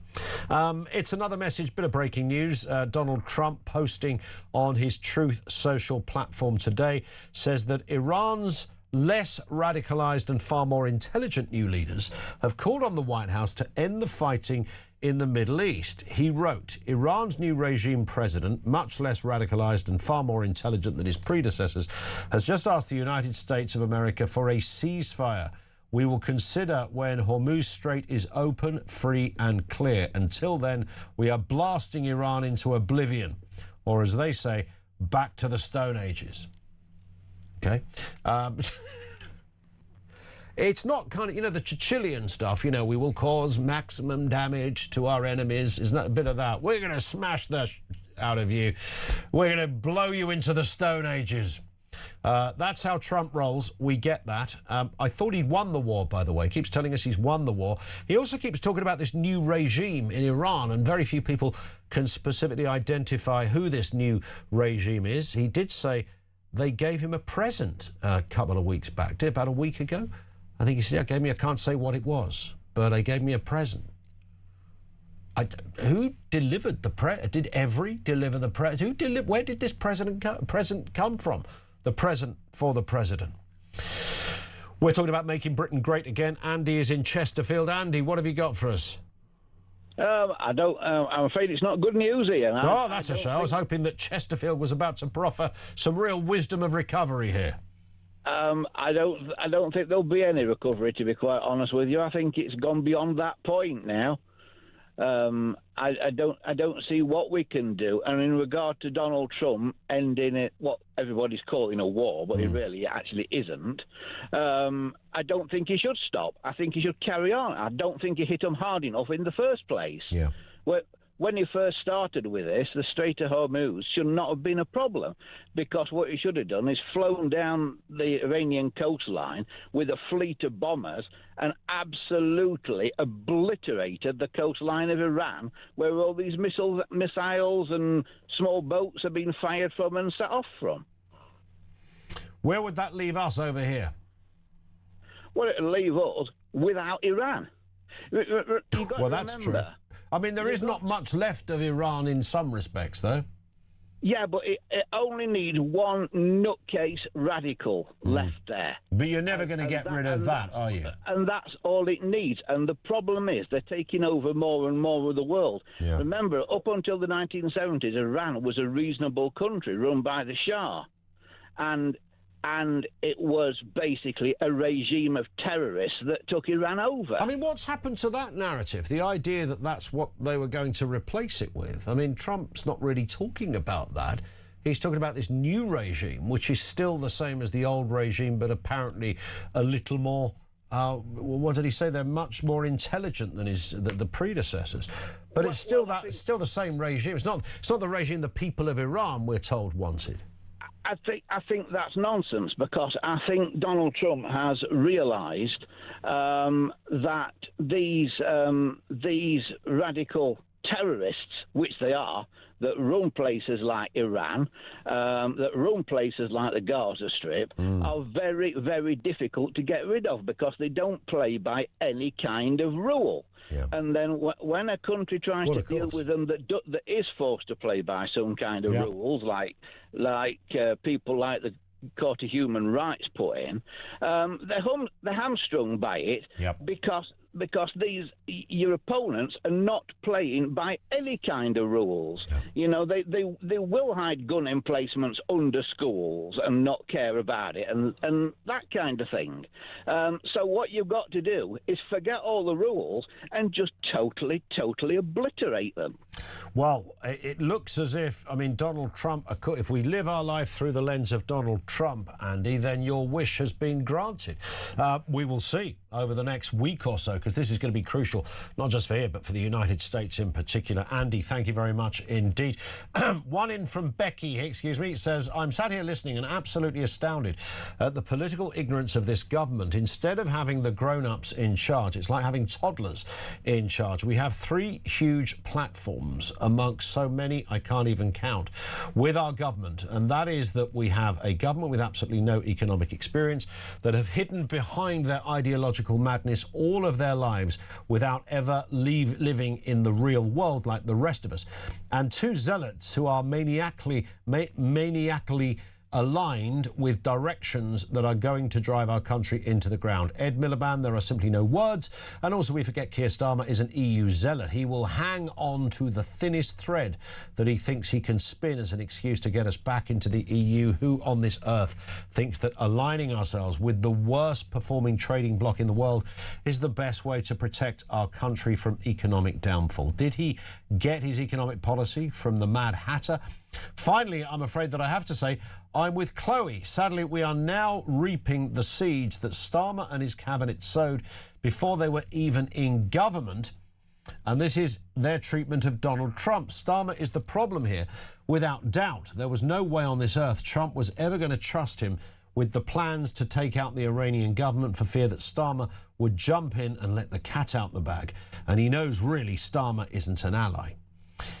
To be fair, he didn't tell anybody, no one at all, not even Victor in Hungary got to know what was happening. Sadly, on this one, says Becky, I do think Trump has done something that needed to be done with regards to Iran, but because we have a leader with no balls, there it is again, we are paying the price in our energy costs. It seems to me as well, the fact that Starmer has sent millions of our money that we needed here in this country to Ukraine makes him rather a hypocrite. He'll help anyone else except the US. We are paying for the fact that he will do anything, but he will not support Donald Trump. I have to say, in defence slightly of, well, not in defence of Starmer particularly, we have done more to help America with this than probably any other allied country, because we've allowed air bases to be used. We are sending intelligence officers of specific skills and talents into the arena as well. It might not be good enough for Trump, although I think what Trump was asking for, we don't actually have anymore, like loads of aircraft carriers and a massive Royal Navy and Air Force that could just pop over at a moment's notice. And to be fair, he didn't ask for that either. 0344 499 1000. That is where you'll find us. We're going to go back to your calls right here on Talk next.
The world is on fire. Russia, Iran, China, conflicts brewing in all of their different regions. They're not waiting. But here in Britain, our armed forces are underfunded, they're undermanned, and they're underprepared. And nobody in government wants to talk about it. Well, we do. I'm Philip Ingram, and I spent my career in the world of intelligence, military planning, strategic planning, and unfortunately, conflict. This is Talk War, and this is where we analyse the conflicts shaping our world. Across the UK, on DAB+, on YouTube, on your mobile, and on your side. This is Talk. 0344 499 1000. Brian says, afternoon, Ian, stop French fishing rights until France stop the boats. The result is French fishermen would riot and Macron would cave in. Why can't they just do that? Thank you, Brian, for that. Rod says, Restore Britain will stop the boats and make it uncomfortable for migrants to land on our shores, as it should be. And this one from David: the United Kingdom is a lame duck. We only need fuel to heat hotels, to keep illegal migrants warm and to taxi them around. Let's just face it, we don't have an industry anymore. We just have human rights lawyers. Russia won't invade us. They are already in sub-Saharan Africa and involved in the Indian subcontinent. They don't need an island enclave of the same, says David in the Cotswolds. Yeah, I think there's probably something in that. Karen is in North Wales. How are you doing, Karen? I'm all right. How are you? Very good, thanks. Yeah, how do we make Britain great again? What do we do? Okay, you ready for this? I'm ready. I can't wait. Sounds like you've got it sorted here. In a small period of time. Right, first of all, get rid of DEI. We want the brightest and the best in our universities. Yes. Hollow out the universities. Yeah. So that it's okay being able to tell the difference between a Rembrandt and Renoir, but it's not going to help with global warming. True. Make them concentrate on the sciences. Have dedicated universities for the arts if that's what you want. Don't tell me that we need people coming into the country who are low skilled. We don't need them in our nursing homes. Make nursing part of the NHS. The care homes part of the NHS, so that the first level of your nursing degree is you learn all the same skills in a caring home as you do in the first year of a nursing degree. So tell you what, if you'll go and give 3 years to our nursing homes, we'll give you a bursary for your nursing degree. Back to the engineering. Yeah. In engineering, basically then, invest in our engineering, our AI, and our tech. If we invest in our engineering, we're also going to reindustrialize a little bit because we're going to need to start remaking steel. Now, True. I'm going off to a tangent a little bit, but it's all right. Kevin Costner's brother. Kevin Costner. This is already the mother of all tangents. Yeah, right. We've gone from that to Kevin Costner's brother. God, I can't wait to hear where this is going to go. Go on. Okay, Kevin Costner's brother invested Kevin Costner invested 20 million of his own money to his brother because he invented something that he understood. If you invented a big enough machine that would separate oil and water, you could help the oil industry. He invented something, it worked, and they used it during the Deepwater Horizon event, which would have been more catastrophic had they not been able to remove the oil from the water. The problem is it never made a fortune because it's sporadic. You're only ever going to use it if you have an event. Now, our main problem globally is global warming. If you invest in our universities, invest in our tech, invest in our engineering, reindustrialize a little bit, only have the brightest and the best. Imagine what a country could do if they could not solve global warming, but basically mitigate the damage that we do. So rather than inflict all this hardship on people by taking away our food security with all these windmills and solar panels, you basically have something that's scalable that you can actually deploy to mitigate the damage that we do to continue to advance technologically. That would give you soft power. It would give you leverage globally, geopolitically, and it would also bring a heck of a lot of money. So the answer really, I love it. I love the thinking, Karen. You've thought about this. I'm still stuck on Kevin Costner, frankly. Maybe he is the answer to our problems. Get Costner to him there. You can come and talk to me anytime. Kevin Costner made that horrendous film called Waterworld, didn't he? Was that in any way connected to this? No, not at all. Not at all. His brother was part of a marine tech company. Right, gotcha. And they realised that if you centrifugalize water and oil, it will eventually separate. And so basically they use it, but only when there's an event. So you're only ever going to use this system when there's been a catastrophe at sea where there's been a lot of oil involved. See, that's a great... It will never make a fortune. BP bought it, but it will never make a fortune. There's one of those... It's a kind of a moral dilemma thing, isn't it? That, like, for the rest of time, you know, he will go down in the history books for something. Well, only when you visit that particular aspect of this point of engineering. It's never going to be something, as you say, that you could go, yeah, we've all got one of those in the shed. It's not going to be that. It's not a Flymo or a Dyson, right? You need something that is scalable, that can work globally, that will mitigate the pollution that we spew out, that we have to spew out if we want to advance technologically. China has realised that. Well, we're making ourselves poor, while we're inflicting hardship on people. They're investing in they're using coal, they're creating steel. We need to get our manufacturing back, our engineering back. I used to work in the Middle East in embassies. Sure. And I used to organise trade missions. So looking at what was going on in the Middle East and trying to get our companies over there to talk to people and secure contracts. I didn't have to ring the Arabs to see if they were interested when I was organising an engineering trade mission. They were ringing me. Because they automatically associated Britain and engineering as being good quality. I wonder, would they still be making those phone calls today? Listen, Karen, fascinating call. House points for Kevin Costner as well. Thank you for that. 0344 499 1000. Have you ever wondered as well? I mean, Dragon's Den, which has been going on now forever, no one has... maybe people do have these ideas.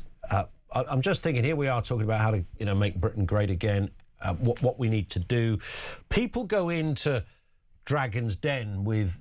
nobody goes in there with the big idea, do they? There's always, somebody walks in where they've got a chihuahua that's dressed up and they go, my name's Mick and I'm here to ask for £50,000 for my new invention called Dunga Poop, which is, dogs wear dungarees, but it also has a little bag in the bottom so that you don't have to stop when they do their business. It's always stuff like that, isn't it? It's never like, hey, here's a great way. My mate Kevin Costner, right? He's going to throw some money in as well. We're going to change the world when it comes to oil. Nobody goes in there with that. I reckon Peter Jones will be on your case if you came up with something. It's never big, and I know that's not the point of the programme. It's meant to be a bit entertaining as well. Somebody walking in there with a steel furnace and showing what they're about to do to change the world might be a bit clunky on the Dragon's Den format. But it would be nice to see something of that nature, because I think collectively there's a lot of brains in this country. They don't sit in the current government. So maybe somebody out there has got the right answer. 0344 499 1000. The Costner solution, by the way, BP ordered 32 machines for the 2010 Deepwater Horizon disaster, though they ultimately saw limited use. There you go. But how much did Costner's brother make out of it? That's what I want to know. And did Kevin get his 20 million back? Because you'd be livid, wouldn't you, if you thought you were, if you thought, this is going to be as successful as Dunga Poops. And yet, no, sorry. The doggy poo bag won every day of the week. 0344 499 1000. This is Talk.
across the UK.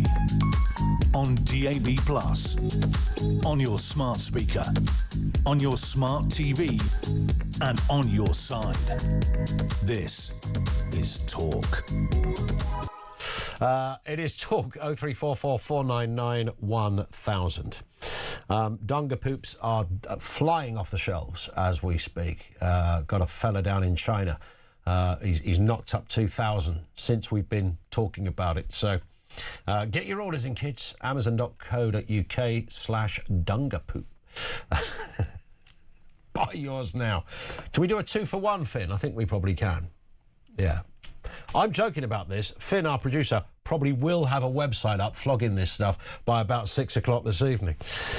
Let's move to this story, the mass gathering of teenagers. Now, that sounds like something that, wow, that's good, a mass gathering. Were they going to church? Were they getting together to do some voluntary work? No. Mob violence down there in South London, in an area, for those who don't know, called Clapham. That's initially where it started, but subsequently spreading to cities including London and Birmingham. The incident in Clapham saw over 300 teenagers convene, rapidly escalating into fighting, looting shops and assaults on police officers along the high street. It was pretty grim stuff. And I'd imagine being in there if you're an 86-year-old doing your shopping. You're out for, your food for the evening and a tin of Whiskers for the cat. And suddenly that lot come charging in. Terrifying. Peter Blexley, former Met police detective, is with us. Peter regularly helps us out on these kind of stories. I mean, it's nothing we I was about to say it's nothing we haven't seen before, but this sounds like a sort of just an organised riot rather than, a bit of a get-together or a riot that comes around because of a political thing. There's no sense or logic in any of this other than the need to want to steal, fight and carry out a horrendous antisocial act of violence, Peter. Exactly. These link-ups, as they're called, are organised on social media, and the whole point of them is disruption and sometimes destruction. Now, about 45 minutes ago, the Met Police released a statement, and true to form, they sounded more like a social service than a police service. They issued some parenting advice in it, but said that they're going to be robust and they've got enough officers to deal with any further disruption, but they haven't. And this is the point. You see, the police officers that turned up last night, there were only 3 arrests made. Of course, they say there'll be further arrests when they've reviewed the CCTV. But what you actually need in an event like this is a considerable number of police officers and a considerable number of arrests. And if necessary, you need a baton charge. So a few people wake up the following morning with some very sore heads or very sore limbs. Yeah. And you also need a few snarling Alsatians to take holes out of the rear end of some of these people. Once they have their very expensive jeans shredded by a dog, they'll think twice about doing it. And that will create a deterrent. But there are no deterrents in the criminal justice system. People won't get locked up like they should be. They won't face robust and tough policing, and we're going to get more examples of this. Yeah. What's happened there? And this isn't just a recent thing, of course. What has gone on? What has been the process where we've gone from, nobody is suggesting, we have coppers that, that were reflected in the Sweeney or something like that, although many people do cry for those days to come back. But when did we go from robust policing to this kind of tippy-toe, kind of airy-fairy approach to what is clearly brutal criminality? Well, in some cases, they are this tippy-toe social work police officers because there's not enough of them. They're afraid that they're going to get overrun. If they start being robust, then the crowd might turn on them. There was one police officer hospitalised yesterday, fortunately not seriously, but that's one too many. There aren't enough police to actually deal with these kind of matters in the way in which they need dealing with, and that is to put them down. This is mob rule. This is a tyranny of mob rule, and it needs to be met head on. Funnily enough, Starmer and the police were able to face what they called far-right thuggery after the dreadful Southport murders, when they said people will face the full force of the law. I don't hear any such language today in the Met Police statement, and I don't see anywhere near the number of resources suddenly being mobilised to deal with this kind of thing.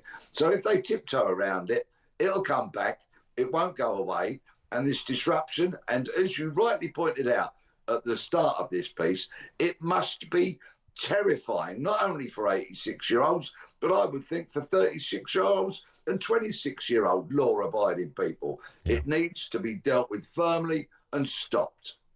Peter, absolutely bang on. Thank you, Peter Blexley, former Met Police detective. I love this one from Mike. This is great. Ian, Karen lost me when she went on about slowing down global warming. You'd have to alter the Earth's elliptical orbit of the sun to do that. Not even Kevin Costner's brother can do that, says Mike in Whitney. Or, of course, you could invent Dunga Plan. This is where you just put a massive pair of dungarees on a planet and attempt to slow down the warming of planet Earth. Take that to Dragon's Den. The fella before you, he's doing dunga poop. But you've got it covered here. Dungarees are the saviour, I promise you. Mark in Suffolk says, Karen for Prime Minister. This lady has nailed it, along with Kevin Costner. Darryl is in Lincoln, making Britain great again. Darryl, what have you got for us? Afternoon. Well, hi Ian, how you doing? All right. I had a day looking around the British Transport Museum last week. Yeah. And I was looking at sort of old buses and cars and everything, and I was just fascinated. You know, they were all British built. You know, yes. Made in and it was showing you on all the different charts, like where the bodywork was made by a company in Leeds, and the engine was made by somebody else, like, you know, and it was all put together, and it's all made in Britain, you know, and you come out feeling really sad, actually, and disillusioned about where it's gone. But if you look at the transport industry, and particularly the industry of building cars and building motorbikes, that is a good sign of looking at where the rest of the country has kind of gone wrong, because those industries failed because mainly because it got too expensive to build cars in this country that could compete with cars on the world market, and other countries like Japan were doing it better and cheaper, and you kind of think, well, why was that? And I think a lot of it really came down to the unions had a big impact on our factories and our industries, and I think the unions did quite a lot of damage. And also when you look at health and safety and the laws in this country with health and safety are just crippling for small businesses. They cause our industry a lot of problems, and where they're not quite so stringent in a lot of those other countries. Do you think when this all kind of, I mean, people will argue forever, what was the point that manufacturing kind of began a serious decline, a kind of no going back, and people always point to Thatcher. The arguments don't completely stand, because of course many areas of manufacturing, Darryl, had started to go beforehand. Did Thatcher just identify, do you think, everything you've just said, really, that actually a lot of this stuff had already began to proliferate in other countries? We can talk about China, the Far East, the Asian subcontinent, etc., South Asia, and areas such as that. It was already happening. There was no point in trying to play catch-up. Well, I think Margaret Thatcher, she was responsible for a lot of privatisation, but she was actually a big she was a big believer in small businesses, because her dad had a small business in Grantham. That's kind of so I think she was behind businesses, but again, she was too much behind privatisation, and she sold got all the council houses sold off, and that made housing problems, and so she was responsible for some difficulties that we're seeing now, but I don't think she had a massive impact on industry itself. I think that came earlier, because it did. I think when people like British Leyland, when they were going out on strike and the factories were struggling competitively, I don't think our governments were supporting them enough. I think the government turned their back on them and said, well, you know, you've got to fend for yourselves. You know, we can't support you. And I think that's where it started to go wrong a little bit, because, you know, our government should have stood by our industries and supported them more and made sure that they did work, you know, and so that we could continue to compete on a global scale. And also, I think that when we joined the common market and when we joined the EU, you know, some of the restrictions that we got from that was also another problem for our industries in, you know, long term. So I think the you know, joining the EU was very damaging for this country initially anyway. So, you know, I don't think we need to go back into the EU. No, we certainly don't need to do that. It's not a, you know, I say this every time, it's not a law of physics that you have to be in the EU to make an economy successful. That would be daft, wouldn't it? But people do kind of dine out on the basis that it almost is. You know, there's no success unless you are in that group. Daryl, great call. Thank you very much indeed for that. This in from Brian, who says, just imagine Trump didn't bomb Iran and kill their leaders. Fast forward 1 year, Iran have nuclear weapons and bomb Israel, plus Western enemies. Israel retaliate. Result, nuclear war. Trump has saved the world. Well, I think it's a little premature to say that. Trump is, at the moment, suggesting that he's got rid of one regime and there's a new regime there. Now, we don't know anything about this new regime, and I don't know whether it's a figment of Trump's imagination. The new regime will be fundamental Islamists, all right? They haven't suddenly come along. They're not wearing dungarees, are they? Going, good day to you, sir. That's not what they're doing. These are people that will carry on in a vaguely diluted form of their predecessors. There's no, I mean, this is just sort of an invention by Trump. That, we won the war, new regime is in. Hang on. This wasn't really the deal. Was that this was going to be something far more ambitious than that, because the 1970, what people were looking for, it seems, was Pahlavi, who was the son of the former Ayatollah, that he was going to be coming back. He's the man that was going to make this a kind of more secular society. It was going to go back to, you know, the happy days. It would have no fundamental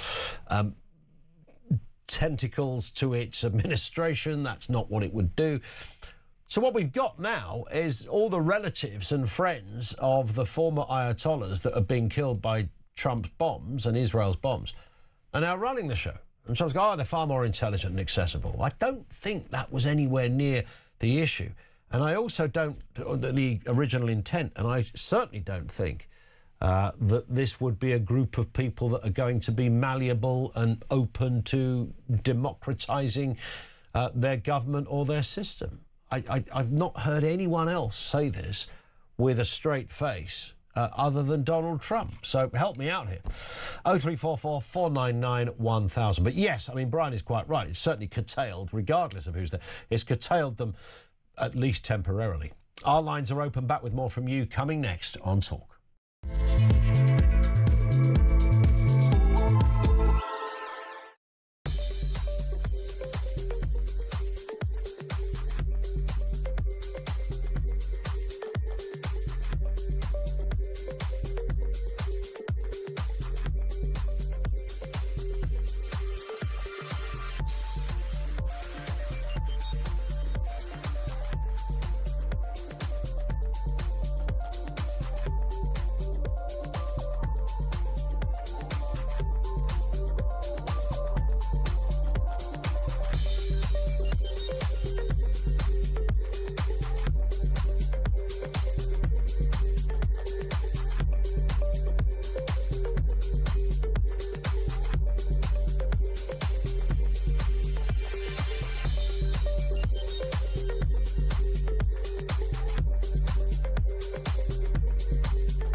The world is on fire. Russia, Iran, China, conflicts brewing in all of their different regions. They're not waiting. But here in Britain, our armed forces are underfunded, they're undermanned, and they're underprepared.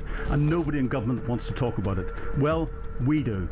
I'm Philip Ingram, and I spent my career in the world of intelligence, military planning, strategic planning, and unfortunately, conflict.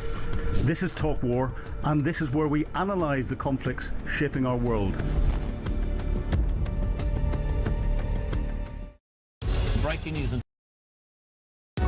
across the UK, on DAB+, on your smart speaker, on your smart TV, and on your side. This is Talk. This is Talk. It's 10 to 3. Got the voice of doom in just a second. Howard says, top programme as usual. Even though left the cesspit that is London. I left the cesspit, I think it's meant to say, 20 years ago, that is London. Sorry, Ian, your dumb question. Where did it go wrong regarding the youth-filled streets? It was 25, 30 years ago when the liberal handling of the youth then. Society was broken when left. The only difference now is that it's in the news more. There's no coming back. Yeah, there's probably quite a lot in all of this, isn't there? I mean, if you really wanted to drill into it, you'd be looking at kind of social habits, having a, you know, in that old Venn diagram thing, remember those at school? You'd have social habits as well as manufacturing. Would there be a bit in the middle where there would be a reason why they're in that same grey bit? There'd be a correlation between all of these things, and they all kind of connect up in quite a grim way. Daniel's in Epsom, who's often got things sussed, Daniel. Even this one might be tricky, though. How do we make Britain great again? All right, Ian, how you doing, mate? Good, thank you. I think if we look at a country with no real social cohesion anymore, everything's oversubscribed, nothing publicly run works, you've got sort of 73 million people trying to use an infrastructure fit for about 50 million. I think the clever, and no housing, I think the clever thing to do is mass deportations. I think you, first of all, get rid of everyone in prison who's foreign, and you get rid of them first. Then you start looking at anyone that doesn't really contribute to British society and is receiving benefits and social housing that shouldn't be here. There's a good 5 to 10 million there.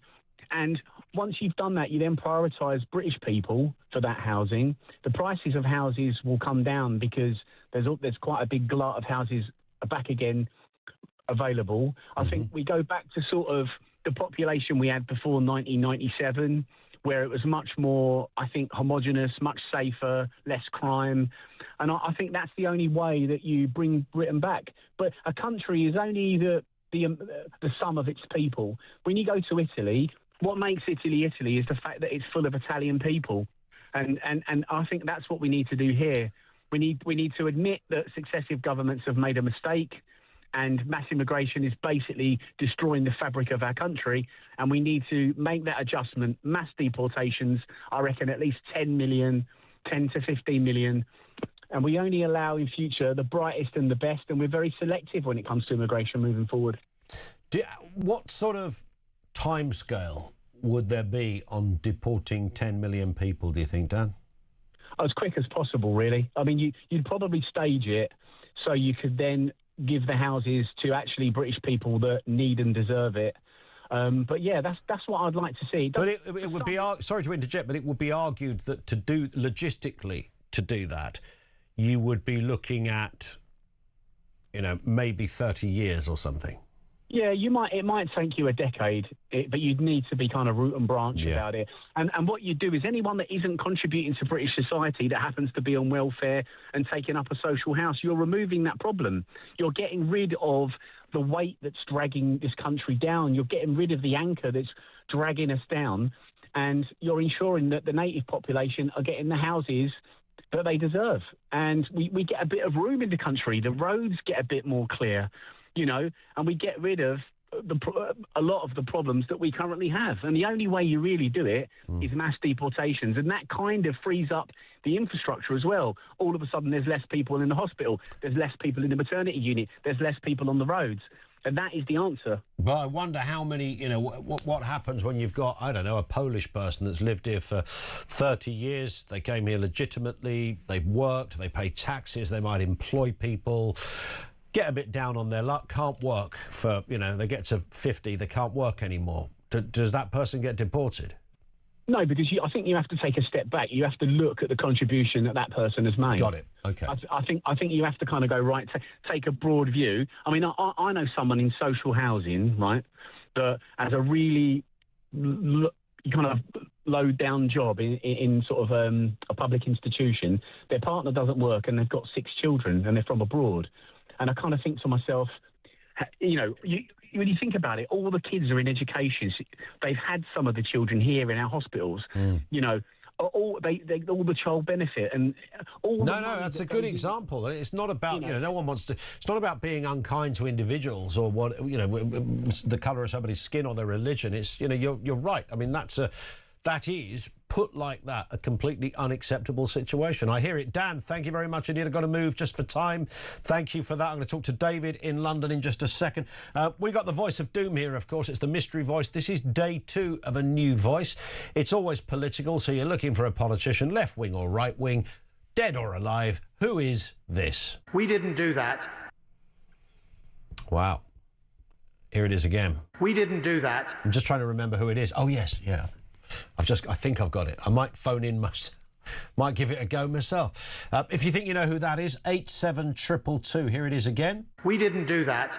87222. If we get a correct answer, naturally we'll tell you after the news, at some point after the news at 3 o'clock. If not, it rolls over to tomorrow. Do you know who this is? We didn't do that. 87222. David, down in London. What have you got for us, David? Afternoon. Hi, Ian. Thanks. Ian, about making the country great again. Yeah. Ian, as long as the government and mayor's agenda is walking and cycling and anti-road user, nothing is going to improve. And can I say one more thing, please, Ian? Yes. Yeah.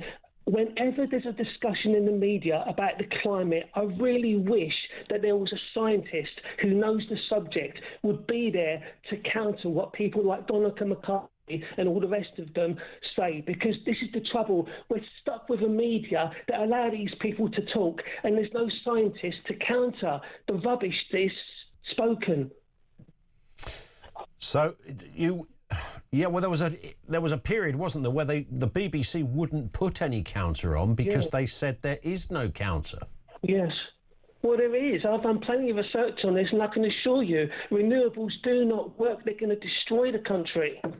What if we had... This is the argument that someone like Ed Miliband would have. If you had enough windmills and enough solar panels, why would that not work?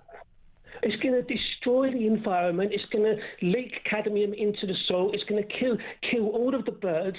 Infrasound is going to make the sea, all of the maritime life very, very stressful because the sound reverberates throughout the sea. You've got to research the subject, and you need scientists who know it and can just counter, as I say, what's being said. On that point, thank you very much. David down in London wants to see more balance in that respect. 0344 499 1000. Becca says, if these were white kids with George Cross flags, the police would be in riot gear and on horses. Talking about what was going on down in South London, and it seems to have been a little contagious to other parts of the country as well. Loads to come in the next section. We'll continue to take your calls. In particular, how do we make Britain great again? We've got a cost of living crisis, we've got unemployment crisis, we've got a manufacturing crisis.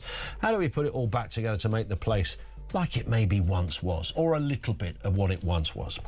And the voice of doom. It's a mystery voice. Do you know who this is? We didn't do that. 87222 if you think you know. Let's get the news at 3 o'clock.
across the UK. On DAB+, on your smart speaker, on your smart TV, and on your side. This is Talk.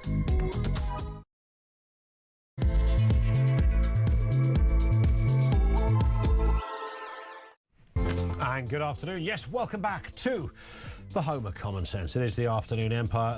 So much to get through here this afternoon. We are, of course, majoring in on the Prime Minister's attempts to de-escalate the situation in the Middle East, saying it's key to addressing the cost of living crisis over here. He's making some correlations here. Is he right on what he says? He's also acknowledging that Trump's actions in Iran will likely drive up UK energy costs this summer. Of course, the president has said, well, you can help us, because he's attacked the UK on Truth Social for refusing to get involved in the war against Iran. He says, you want your oil, get your own oil and reopen the Strait of Hormuz themselves. That's us and lots of other countries that are involved. So we'll continue to talk about that in just a couple of moments. And Britain is set to pay more millions to France for policing the Channel, even though the French have refused to agree specific targets for stopping the boats. Yes, 16.2 million quid has been signed off by the Home Secretary that will extend the current deal for 8 weeks. Not making this up. Apparently providing a subsidy for French beach patrols to continue in that time. We'll have more on that as it comes in. So much to get through here. Everything you need to know, all the breaking news right here on Talk. And, of course, your calls are on the way. So let's go back then to that story. I mean, it's an interesting turn of events, but nothing surprising. Donald Trump telling urged US allies like the UK to get your own oil, spearheading the reopening of the Strait of Hormuz. The president specifically criticised the UK and others for not getting involved in the US-Israel conflict with Iran, suggesting they need to learn how to fight. Now, let's speak with Gavin Bade, who's trade and economics reporter at the Wall Street Journal. Gavin, good afternoon to you. Now, there's a lot of stuff I don't really understand about this, and I would imagine even if you're a fairly healthy Donald Trump fan, you might look at that statement and go, hang on a second, just a moment. You started this. I mean, it might have been right that you started it. You can't now say it's our responsibility to get in there and finish it, which is essentially what Donald Trump appears to be saying. Have I got that about right, Gavin? I think a lot of people are thinking about this in a similar fashion, right? Why would any other nation, one that did not start this conflict, come in and try to clean up Donald Trump's mess? But I think you see that he's in kind of a strategic quagmire here. They have, gone into Iran. They've caused them to close the Strait of Hormuz, and now what we see is countries actually going to Iran and saying, we will pay the toll to get our ships through the strait. So he's actually put the U.S. in a more strategically disadvantageous situation than before the war even started. So he's looking for an off-ramp anywhere he can find here, and he just hasn't quite found it yet. Yeah. Now, Donald Trump's off-ramps are curious. They pop up all over the place, and they manifest in ever more imaginative ways. I noticed another off-ramp, which he's been using for sort of over a week now, is that the war is won. I mean, it's essentially over. It's a done deal. There's a new regime. These guys are great. They're better than the last lot. And I'm thinking, hang on, whoa. This wasn't the order on the hymn sheet, was it? I mean, as I understand it, regime change, if that was part of it, wasn't meant to look like sort of the cousins and the brothers of the people that ran it last week. Yes, and all independent assessments will tell you that the IRGC, the Revolutionary Guard, is more in control of the Iranian government than before. This is a more hardline government, and it's one that has more strategic influence over the rest of the world right now because they have been able to exert control over the Strait of Hormuz. And we've seen one U.S. ally, the UAE, coming in this morning in the U.S. and saying, oh, maybe we can help clear mines and everything from the strait. But that is a far cry from military control of the Strait of Hormuz. And if the U.S. and Israel, the most powerful nation in the world and the most powerful nation in the Middle East, cannot open it themselves, why would the UK, for example, put your young people on the line to come and clean up the mess that Donald Trump started? It just doesn't quite make sense. Yeah, and I wouldn't imagine that, people of that ilk in Iran, those that, the guards, the Ayatollahs, whoever we are talking about, these are pretty fundamental people who wouldn't think twice of slaughtering one of their own if they got in the way of their brutal ideology and their idea of what a country or a nation should look like. I can't imagine Donald Trump has sort of managed to penetrate that ideology in a couple of weeks. It doesn't seem that way, and if anything, I think he's just hardened this Iranian regime. I mean, the new leader has had many members of his family killed by the United States. I don't know if he's going to be that amenable to a deal. But if we step back and look, let's think about this system that they've set up with the tolling of the Strait of Hormuz. What they're doing is they're saying you have to settle your transactions not in US dollars, but in Chinese yuan. So a country like Pakistan that needs to get their energy through the Strait of Hormuz, they're going to convert their currency to the Chinese currency to get it into the Iranian currency. Now, that is going to hasten the decline of the US dollar as the world reserve currency, because that convertibility is the biggest factor in keeping the US kind of the global reserve currency here. So the ramifications of this strategic misstep are really, really profound, and I don't think we've seen the end of them. No, I don't think we have, and it's kind of interesting because, you know, Mr. Trump, when he talks, and of course he's trying to talk positively, perhaps in the absence of any other news, he's kind of giving it this spin of, or any other positive news, he's giving it this spin that we've won the war and the new guys are in. So they even sent me a present, which was a bit of a wacky moment, but nobody knows what that present is because he won't tell us. How did it arrive? Was it the delivery guy that sent it? Did it come via Amazon? We just don't know what kind of gift he got from the new Iranian regime. But of course, the mood music before all of this started, or as it all started, Gavin, was that this was all about a kind of sort of post Ayatollah movement where Pahlavi would be back in charge. It would look like it used to look, a secular country that's modern and different. There doesn't appear to be any of that anymore. No, and I think you saw a lot of aspirations from the Trump administration and some of the Iranian diaspora in the United States that, you know, some of these pro-democracy movements would take off when their country was being bombed by the U.S., and that just hasn't materialized. Whether that was a realistic expectation or not, I'll leave everyone else to decide. But, you know, when you have foreign powers coming in and decimating your country, in the words of Donald Trump and Pete Hegseth, decimating the country, I don't think that there leaves that much room for civil society to rise up against a military government that, again, is more hardline than before this conflict started. So I can't see how they've really achieved any of their strategic goals here. So that's the kind of critical side of what Trump has been doing. On the other side of that, it could be argued, we had a few people get in touch today and say, you know, Iran is less dangerous than it was a month ago. It hasn't got any weaponry capability. Its missiles are kind of cheap drones bought off the internet. If at best they can't cause any damage, they're not about to nuke Israel or anyone else in the Middle East. So in that respect, Donald Trump has played a blinder. He's achieved more or less what he set out to do. I think that's a very optimistic way to frame this scenario. I mean, yes, Iran has fired many missiles, but they've also shown that they can penetrate Israeli air defenses. They can affect the economies of all of the Gulf states. I mean, Dubai, UAE, like their tourism economy is doing terribly now. And they can replenish their supplies of these cheap drones and missiles much faster than other countries can replenish their interceptors. So I don't know if I'm not a military or, foreign affairs reporter, but I don't know if you can definitively say that Iran is less dangerous than it was before. If anything, it seems that they have more of a strategic chokehold on the region because they have exerted control over the strait, and they're making people pay tolls to get through that vital waterway. So that may be a little Pollyannish to say that he's played a blinder in this Middle East conflict. Yeah, it's not over yet, of course, but the kind of word on the street is that actually, a couple of weeks' time, Trump will be out of there. What do you make of that?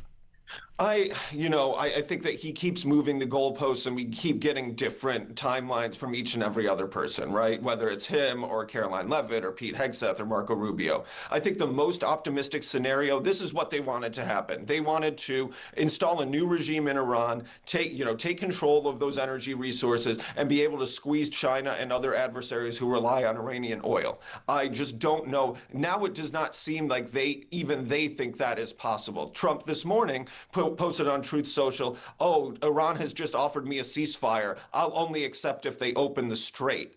I think that is, not something that the Iranians would do. That's their final bargaining chip. So really, we're stuck in this escalation ladder right now. It's anyone's guess as to how we get out of this thing. Yeah.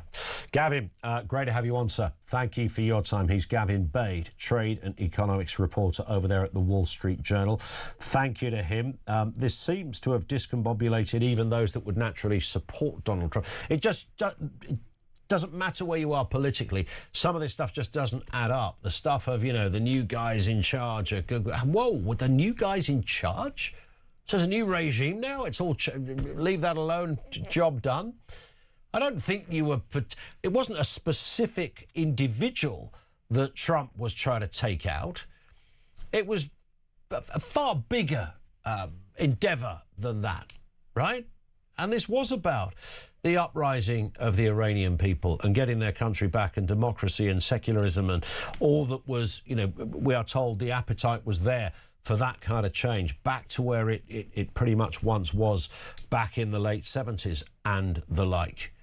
I'm not seeing that unfold. I want to know who this regime is that Donald Trump seems okay with. They're intelligent guys. They're up for a chat.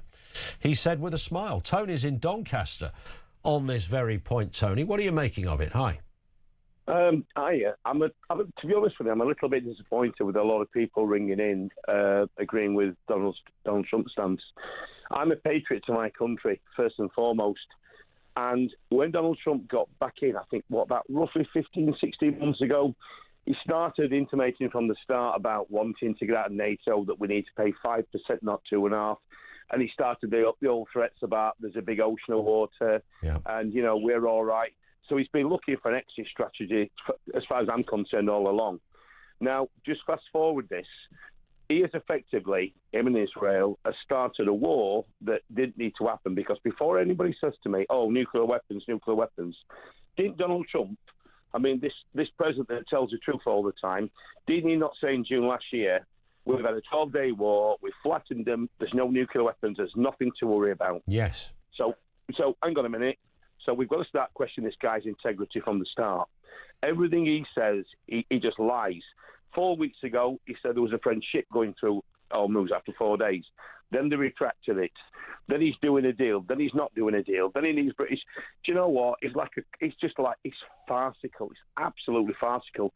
And the saddest thing is, before I finish my point, is this. I think it was 3-4 weeks ago, he turned around and said that the only soldiers that fought on the front line were the Americans. Not only did Canadians die, not only did Polish die, 457 British service people die. And I appeal to anybody out there listening today who's British. Why would we want to support a president that doesn't respect and even acknowledge that our soldiers died on the battlefield in Afghanistan? And we've got the King of England. The King of England's going there next month. He should turn around and say to Donald Trump, no, you don't speak about our soldiers like that. We've got some of the best soldiers in the world. And to me, I'm done with. Yeah. No, I absolutely hear you, Tony. Thank you very much indeed for that. And that last point, profound and disturbing as it was, the riposte from our side was pretty weak, really, wasn't it? Pretty weak. Dan in Kent says the US have been the world police since World War II. History shows if you have a military might, you have to use it. Yeah, maybe ultimately you always do at some point, but in varying ways. I don't know where it ends. Of course, the issue with Iran is not just a military one. It's not that they might be dropping a bomb on the United Kingdom or on France or anything like that. It's the economics of the piece that are what we're already seeing on the forecourt, for goodness sake. The cost of filling up your car Fertiliser. There's something you don't talk. We could do a whole feature on. I was reading a little bit about it at the weekend. It sounds like what a great life you have. You're reading about fertiliser. Yeah, I found myself there. I went from one link to another thing and realised that this thing called fertiliser is a bit more than just, you know, a bunch of old cow's shizzle that you just lob on your plants. Much more to it, and absolutely crucial, hugely expensive, and now it's in short supply. So there's all of that and loads of other commodities too. So the penalty will be economic rather than rubble and death necessarily on our streets. The question is, how quickly can they clear that up and get things moving again? And it's not just the Strait of Hormuz that's the problem. There's much more to it than that. Happy to take more of your thoughts on that. Should we do the Voice of Doom? Let's do the Voice of Doom. Have we got a winner on the Voice of Doom? It's a simple question, but have we got an answer? Here's the voice we played you. We didn't do that. We didn't do that. Who said that? Whose voice is that? These are some of the guesses we've had. Damien Green, no. Sid Little, no. You'd have to be of a certain age to know who said. Did you look it up, Finn? Sid Little, oddly and quite topically for conversations we've been having, was part of a double act called Little and Large, and Little and Large were they stood out for one very specific reason, as far as I was concerned, is that they just were not very funny. Sid Little and Eddie Large, and yeah, they were big. They were big on the, you know, on that kind of cabaret. They had their own TV show and stuff. So it's not Sid Little anyway, and he's not a politician. Tony Benn, no. Tom Tugendhat, no. Hilary Benn, son of the aforementioned, no. Keir Starmer, no. David Davis, no. We haven't got a winner, which means it rolls over to tomorrow. Stand by, more of your great calls on the way, coming next on Talk.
Breakfast. The world is on fire. Russia, Iran, China, conflicts brewing in all of their different regions. They're not waiting. But here in Britain, our armed forces are underfunded, they're undermanned, and they're underprepared. And nobody in government wants to talk about it. Well, we do. I'm Philip Ingram, and I spent my career in the world of intelligence, military planning, strategic planning, and unfortunately, conflict. This is Talk War, and this is where we analyse the conflicts shaping our world. breaking news on Talk Breakfast. Two men aged 47 and 45 have in the last hour been arrested in connection with the Golders Green arson attack, to me symbolising absolutely a rise in anti-Semitism. Again, nothing from the government. Breaking news for you. It's just a small matter. They have just an announcement saying transgender girls, i.e. boys, they must leave girl guiding by this September the 6th. We are buying from Norway because they fully exploit their share of the North. Across the UK, on DAB+, on your smart speaker, on your smart TV, and on your side. This is Talk. It is Talk. 0344 499 1000. 22 minutes after 3 o'clock right here at the home of Common Sense. This in from Mark in Suffolk. This afternoon, your callers have gifted us the answers to making Britain great again. Karen for Prime Minister, Daniel for Home Secretary, David for Energy Minister. You're welcome, says Mark in Suffolk. Yeah, we're building a nice cabinet over here, and then we'll spring into action. Maybe we'll start a new party. I don't know what we've got. Reform, we've got Restore, we've got Reclaim. We could be Reborn. I don't know. Maybe we could do that. Or the Dungaree Party, which has formed another. For those just tuning in, you probably think, why did he just say that? What a weird thing to say. It's relevant if you were listening for the last 2 hours, all right? Listen back if you're that interested. Let's go back to your calls. Ian down in London. On Trump, Ian, what have you got for us? Afternoon.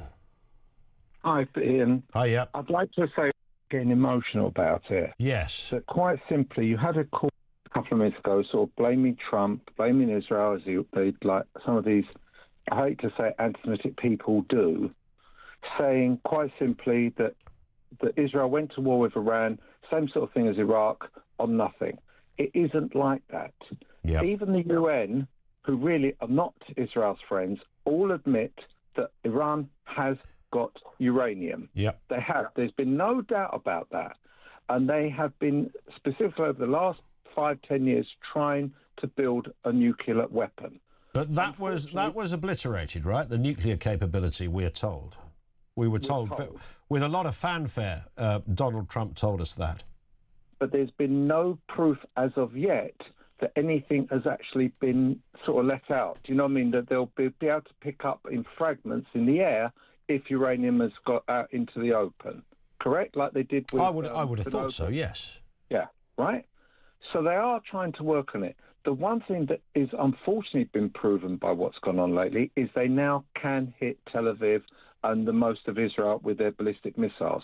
So if you take that, and let's say that it may be a year or 2 years they've been pushed back because of what's going on, at one point they are going to actually nuke Israel.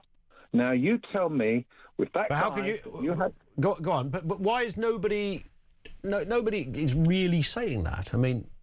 No, because they don't want to say it. Why would a journalist not want to say that? Because, quite simply, most of mainstream media, apart from Talk or a few others, don't see it from that side. But that doesn't really... I don't know any journalists that work like that. I'm sure there are some. Maybe you do, but I can't think of any journalist that goes, I've got this great story, they could nuke Israel, but because I don't like America, I'm not going to say it. Well, they do, because quite simply, it's why so many of them, and there's certain ones from Sky and the station you used to work for, they're quite happy that Israel and America are getting the blame for this. And they're taking it because, quite simply, they would like to see it all gone. I'm going to say it again. I really hate to sort of feel it. I think within another 20 years, unless they can do something drastic, really drastic, to pull them in, I don't think there'll be a state of Israel in 20 years. And really? Like you think it's that bad? I do, because I feel if it was the Democrats that were in now, they would have just like poo-pooed it. It's only because it's a Republican and he is a little bit more favourable that he's trying to do it. If it was the Democrats, they wouldn't be anywhere near it, and you'd find that's why like Obama and Biden gave them the availability to get uranium and to sort of say like, oh yeah, you can have your own nuclear power station. As you know, anybody gets a nuclear power station, the next step forward is to get a warhead. And because of the money they got, don't tell me there's scientists out there that don't know how to make a warhead, won't go in there and help them. On that point, Ian, thank you very much indeed. A stark warning from Ian that there is something more going on and Trump's right to what he's doing. Michael is in Hertfordshire, back on Keir Starmer, and what the hell is going on, Michael? What have you got for us? Afternoon. Good afternoon, how are you? Good, thank you. Fire away. Starmer. Yes. I shouldn't say Starmer. Maybe I should say Mr. Starmer, but I've got no respect for... Don't have to. I've got no respect for the man anymore. How can a man get up and make two press conferences and say absolutely nothing? It's a big skill to do this. It is, and to answer questions and not answer the questions. He does it in Parliament as well. But doesn't he realise he's becoming a joke? It's just ridiculous. No one has said we have now got to drill for oil and gas because it's now an emergency. This thing could happen time and time again. Iran is becoming the Russia of the Middle East and thinks it can do what it wants to do. And if we allow them to do what they want to do, this is exactly what will happen. We have to drill for North Sea oil and gas and anywhere else they think they've got some in case of emergencies like this in the future. When the Green Minister, silly band, eventually sorts himself out and gets the replacement green stuff up to date, then we can talk about not drilling. So, well, yes. I mean, I've always said this stuff has got to work in parallel, hasn't it? So, if somebody comes up with something, I don't care whether it's green, blue, or yellow. If it works and it works better and it's cleaner and cheaper, I'm up for it, right? We all are. Absolutely. But until that time, until we got it and it's absolutely fully functional, reliable, road tested, bench tested, you name it, then affordable. I think we have to use what we've already got. Affordable. Yeah. But the problem is affordable, all the experts are telling him. Even the guys in charge of the windmill things. They're saying we've got to drill for oil and gas. No one is listening. I don't quite understand it. It's becoming very frustrating. You're right. And we keep mentioning China. China have done exactly what you're just talking about there, Michael. Yes, they've got more green initiatives than anywhere else on the planet collectively. They're doing more in all of that space than anywhere else. However, in the meantime, they're still drilling. There's still coal, gas, oil, furnaces, you name it. 100% correct. Thank you for your time and keep up the good work. Michael, you've been great. Thank you very much indeed. Michael in Hertfordshire. More to come from you. 0344 499 1000. This from Steve in Hull, who says, Ian, regarding the farcical French deal, why don't we tell the French that for every dinghy that comes across, we will cancel a French fishing licence? I would imagine the French fishermen will do our work for us. Yet there's a lot of comment on all of that. That it could be just down to the whole fishing thing. When it comes to the new deal that's been struck with the French, or the lack of new deal, David says, did I get this right? This is David in the Cotswolds. A British socialist has asked a French socialist if they would consider performance-related pay. And the French socialist is currently using the United Kingdom as their own private self-funding Rwanda. Did Shabana need to get out of bed this morning to find out the answer to that deal? Very good point. Love it. David, thank you very much indeed for that. It's 3:30. This is Talk.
across the UK.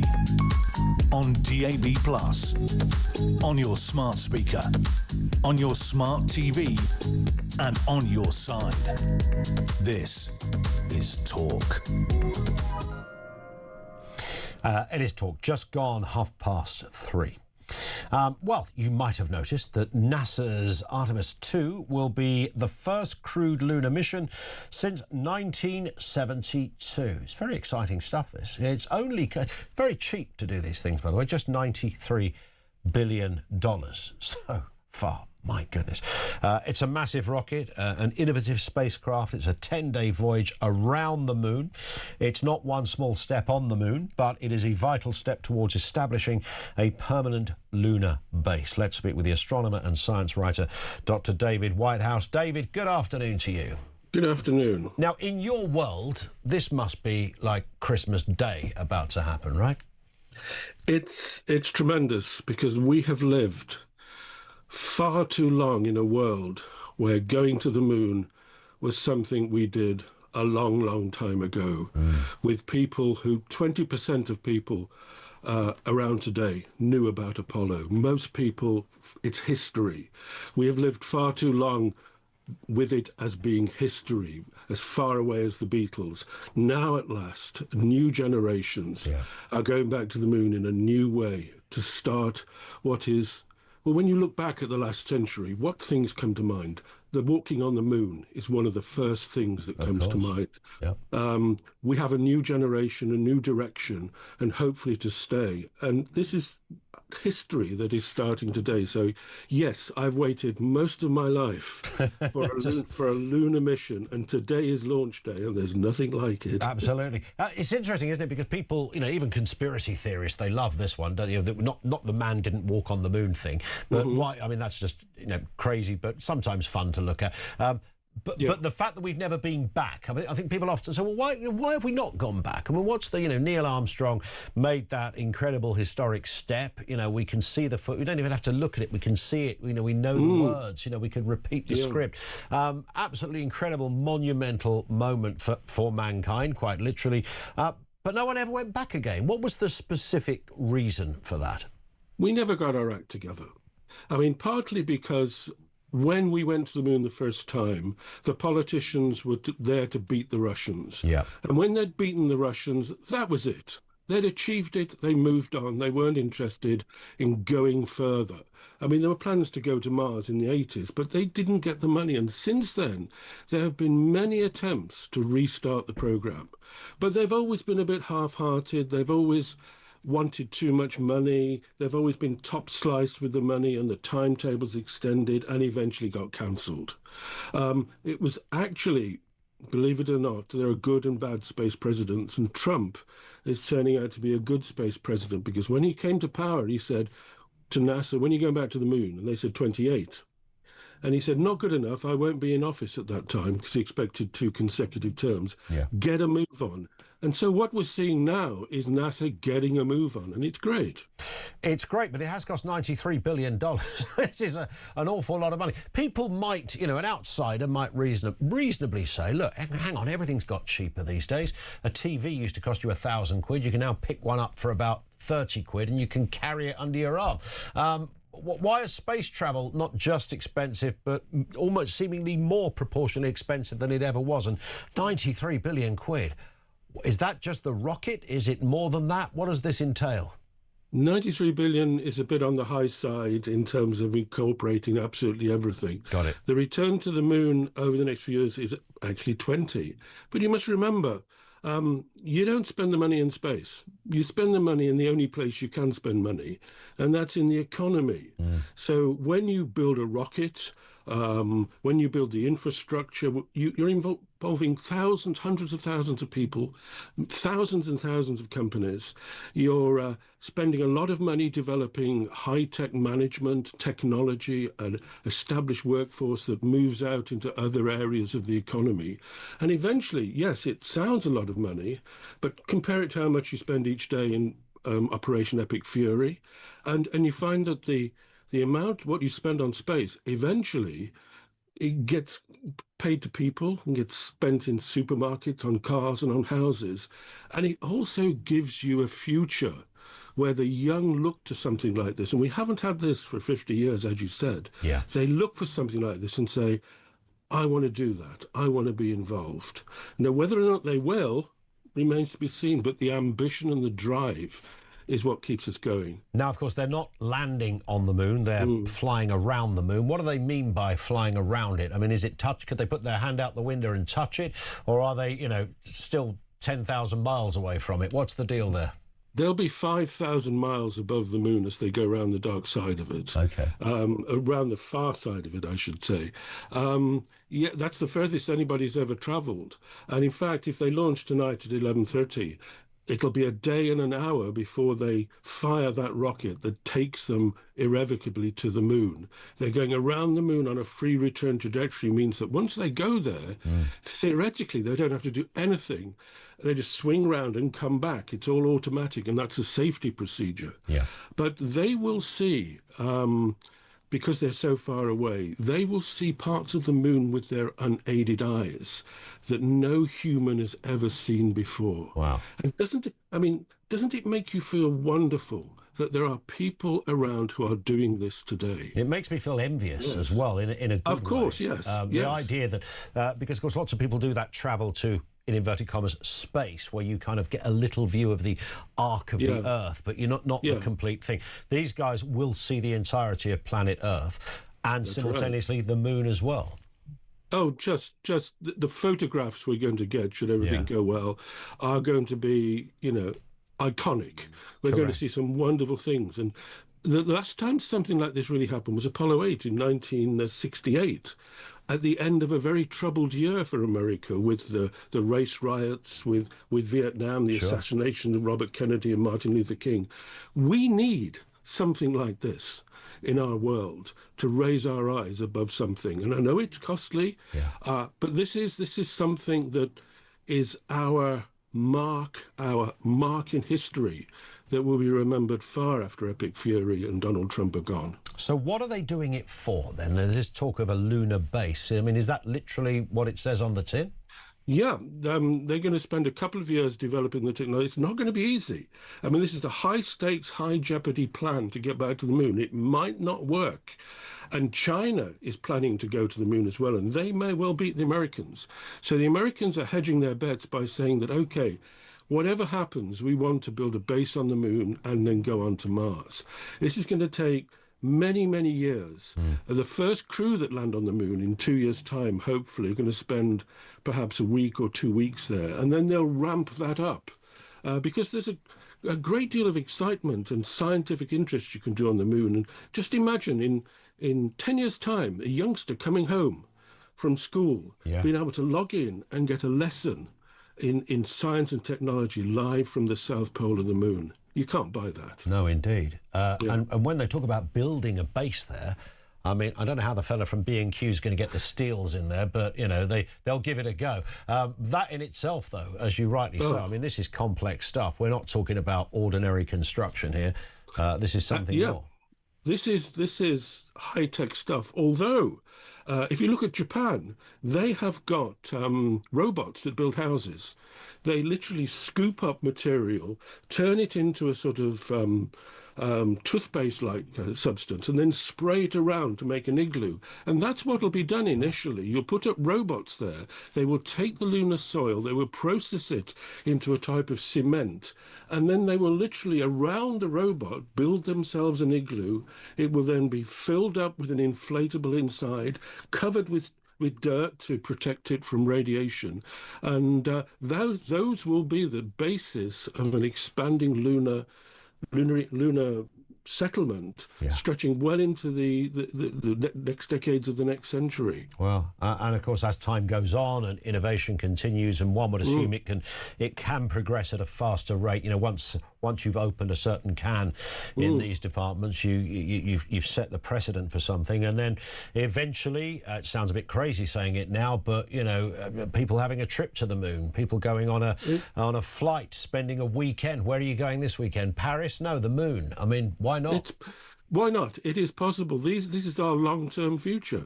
I mean, people over 100 years ago, when the Wright brothers took off, didn't think about, easy travel across continents, and you can go anywhere in the world these days within 2 or 3 days. That was impossible to dream of then. So you're right. This is an investment in our dreams of the future, and the moon looms large for future generations. And I've lived my life never having got over Armstrong and Aldrin on the moon, and I'm so glad it's coming back. Yeah.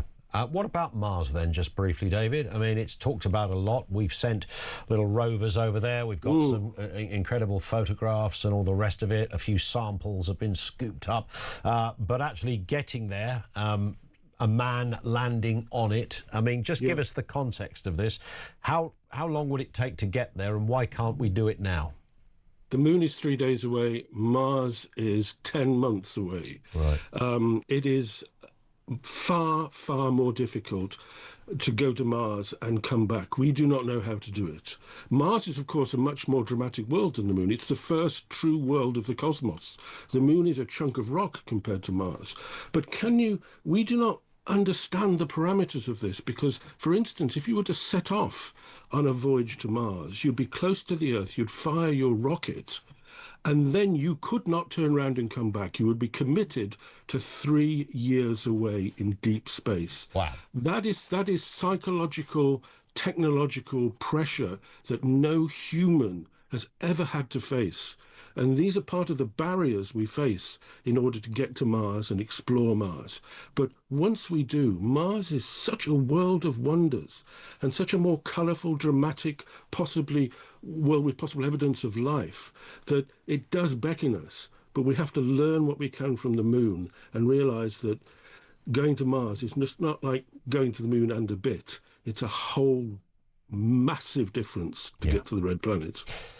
So you're not going to bed early tonight, I'm assuming, David?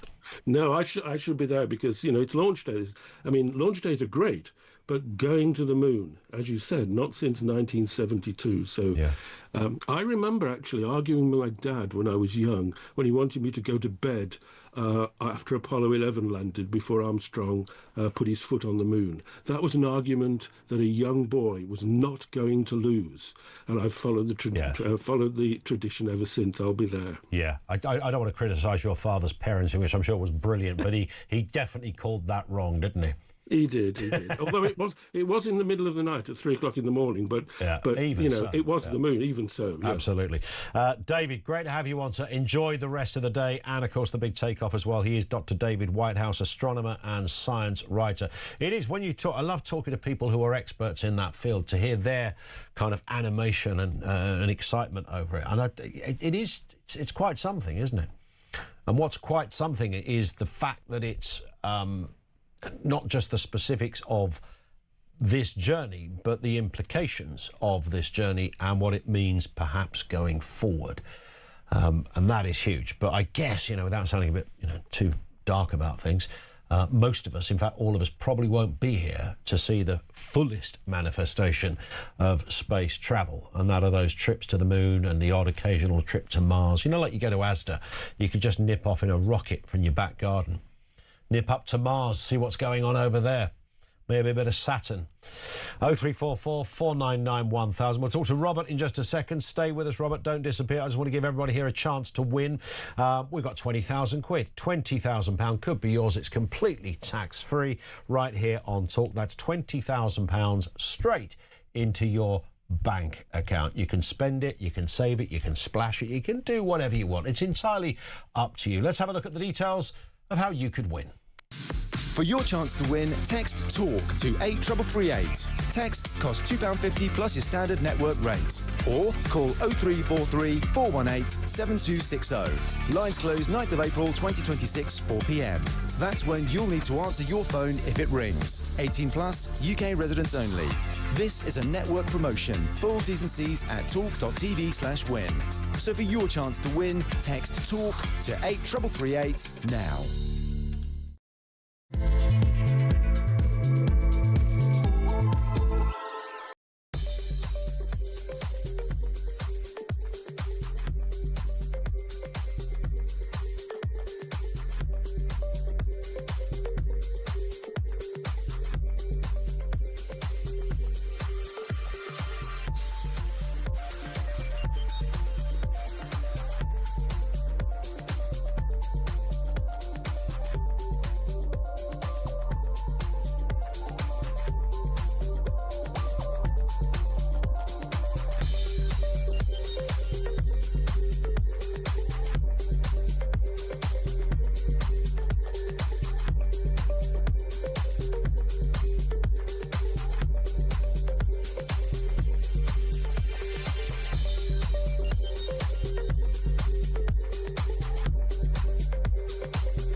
and gas fields.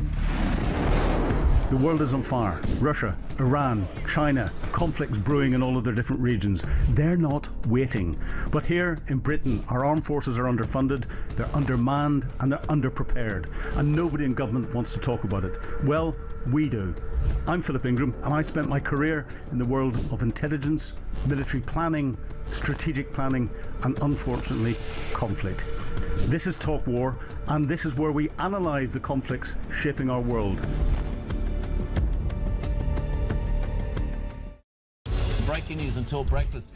Two men, aged 47 and 45, have in the last hour been arrested in connection with the Golders Green arson attack. To me, symbolising absolutely a rise in anti-Semitism. Again, nothing from the government. Breaking news. It's just a small matter. They have just an announcement saying transgender girls, i.e. boys, they must leave girl guiding by this September the 6th. We are buying from Norway because they fully exploit Across the UK, on DAB+, on your smart speaker, on your smart TV, and on your side. This is Talk.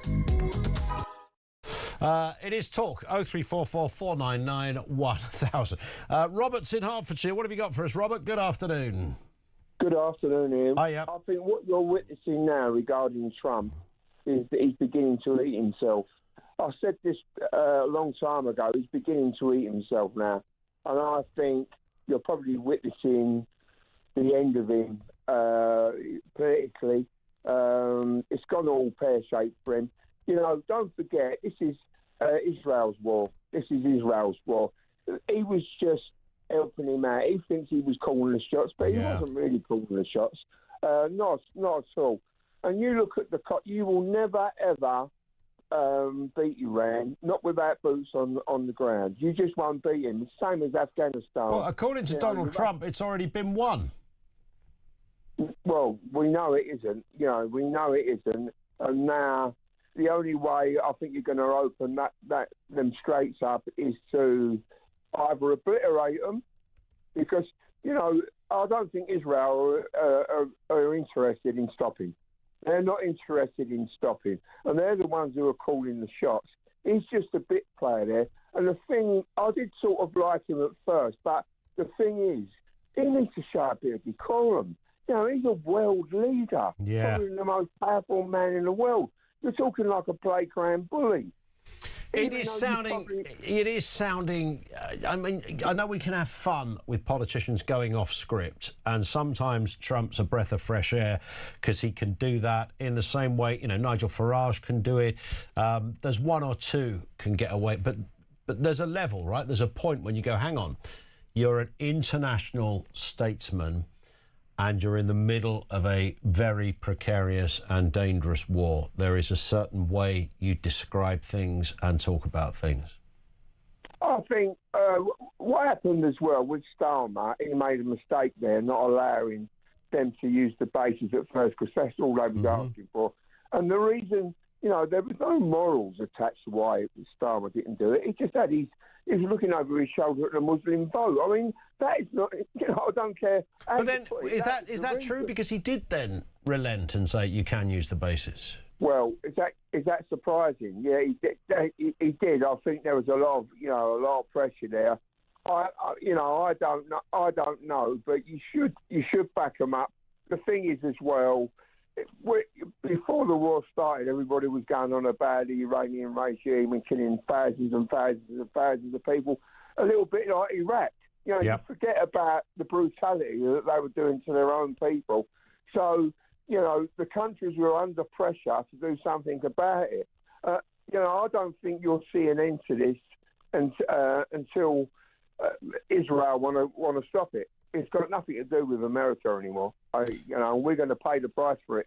Okay. You know, No, I hear you, Robert. Thank you very much indeed for that. I just want to get another voice on before Kevin O'Sullivan pitches up. This is Vince in West Sussex. How you doing, Vince? Yeah, good afternoon, Ian. I'm Good. fine. Good afternoon. Fire away. Yeah, regarding making Britain great again and what our failings were in the past. Our failings in the past was nationalisation. It killed British industry. because there was lacking investment, because it came from the taxpayer and the government, etc. The institutions were being run by the unions rather than managers. Yep. You can't name nobody. I've asked this question many times. Name me one nationalised industry that's been a success, and nobody can tell me one. You know, there was British Leyland, British Aerospace, British Steel. They've all gone kerplunk because we didn't invest. We didn't allow managers to run the companies instead of the unions. And some people are saying Maggie Thatcher run them down. No, she didn't. She made manufacturing in this country a whole lot better. Lower taxes, more freedom for the companies for investment reasons, etc. Gave people the right to buy their homes, so they had a bit of their own collateral. Bit of a stake, yep. Yeah. So it was basically down to nationalisation, and stand by me, when the railways are fully nationalised, it's going to go the same way on the railways. It will be rubbish again. And the other thing I'd just like to add, which I don't think a lot of people grasp, but if we were to rejoin Europe, no company, apart from the utilities, can be more than 50% owned by the state. Because that's to stop unfair practices where the government... Absolutely, yeah. And I think the French, I don't know if they still do it, but when they did privatise industries, they looked at the kind of reverse side of that, and they put somebody from the government on the board of the private company. That's correct, yes. And like with Deutsche Railways, we hear so much about them. Yep. They're 50% owned by the German government, and they are in an absolute financial mess. 32%, I believe, of their rolling stock is currently sitting idle, waiting for spares, but they can't afford them. So when people start, blaming Maggie Thatcher, who I got to say was my hero, and she was the one that got me into politics, they've really got to look at the fact of the good old left-wing unions and the governments of the 70s, the Harold Wilsons, the Callahans, etc. They basically killed manufacturing. Yeah. I followed a local coach the other day, a local coach operator near where I live, and it was from China, a coach. Now, we used to build the chassis, the bodywork. It was Bedford, Southall. All of that. All the London buses were built in Southall, etc., etc. Now they're all built abroad. Absolute joke. Yeah. It's a changing landscape, isn't it? And what a sad change that is. Vince, thank you for that. Vince in West Sussex. Mark Comedy says, Ian, you never heard that Iran will nuke Israel? The West is so naive and ignorant about Islam. No, I did hear that they were going to nuke Israel until the American president told me months ago that they can't anymore because they've obliterated their nuclear capability. He was quite clear about that. They've gone in. It's done and dusted. Never again will Iran be able to do anything like that. It's impossible because they've removed it. So that is the backdrop of why I said what I said in that context. Thank you very much indeed for that, and great comments as well this afternoon. And more to come as well. Kevin O'Sullivan is here after the news. What's going on, Kev? I'll tell you what I won't be covering is this spaceship that's not going to the moon. It's not going to the moon. I mean, you want it on the moon, don't you? If you gave me, well, I don't know, 4 or 5 days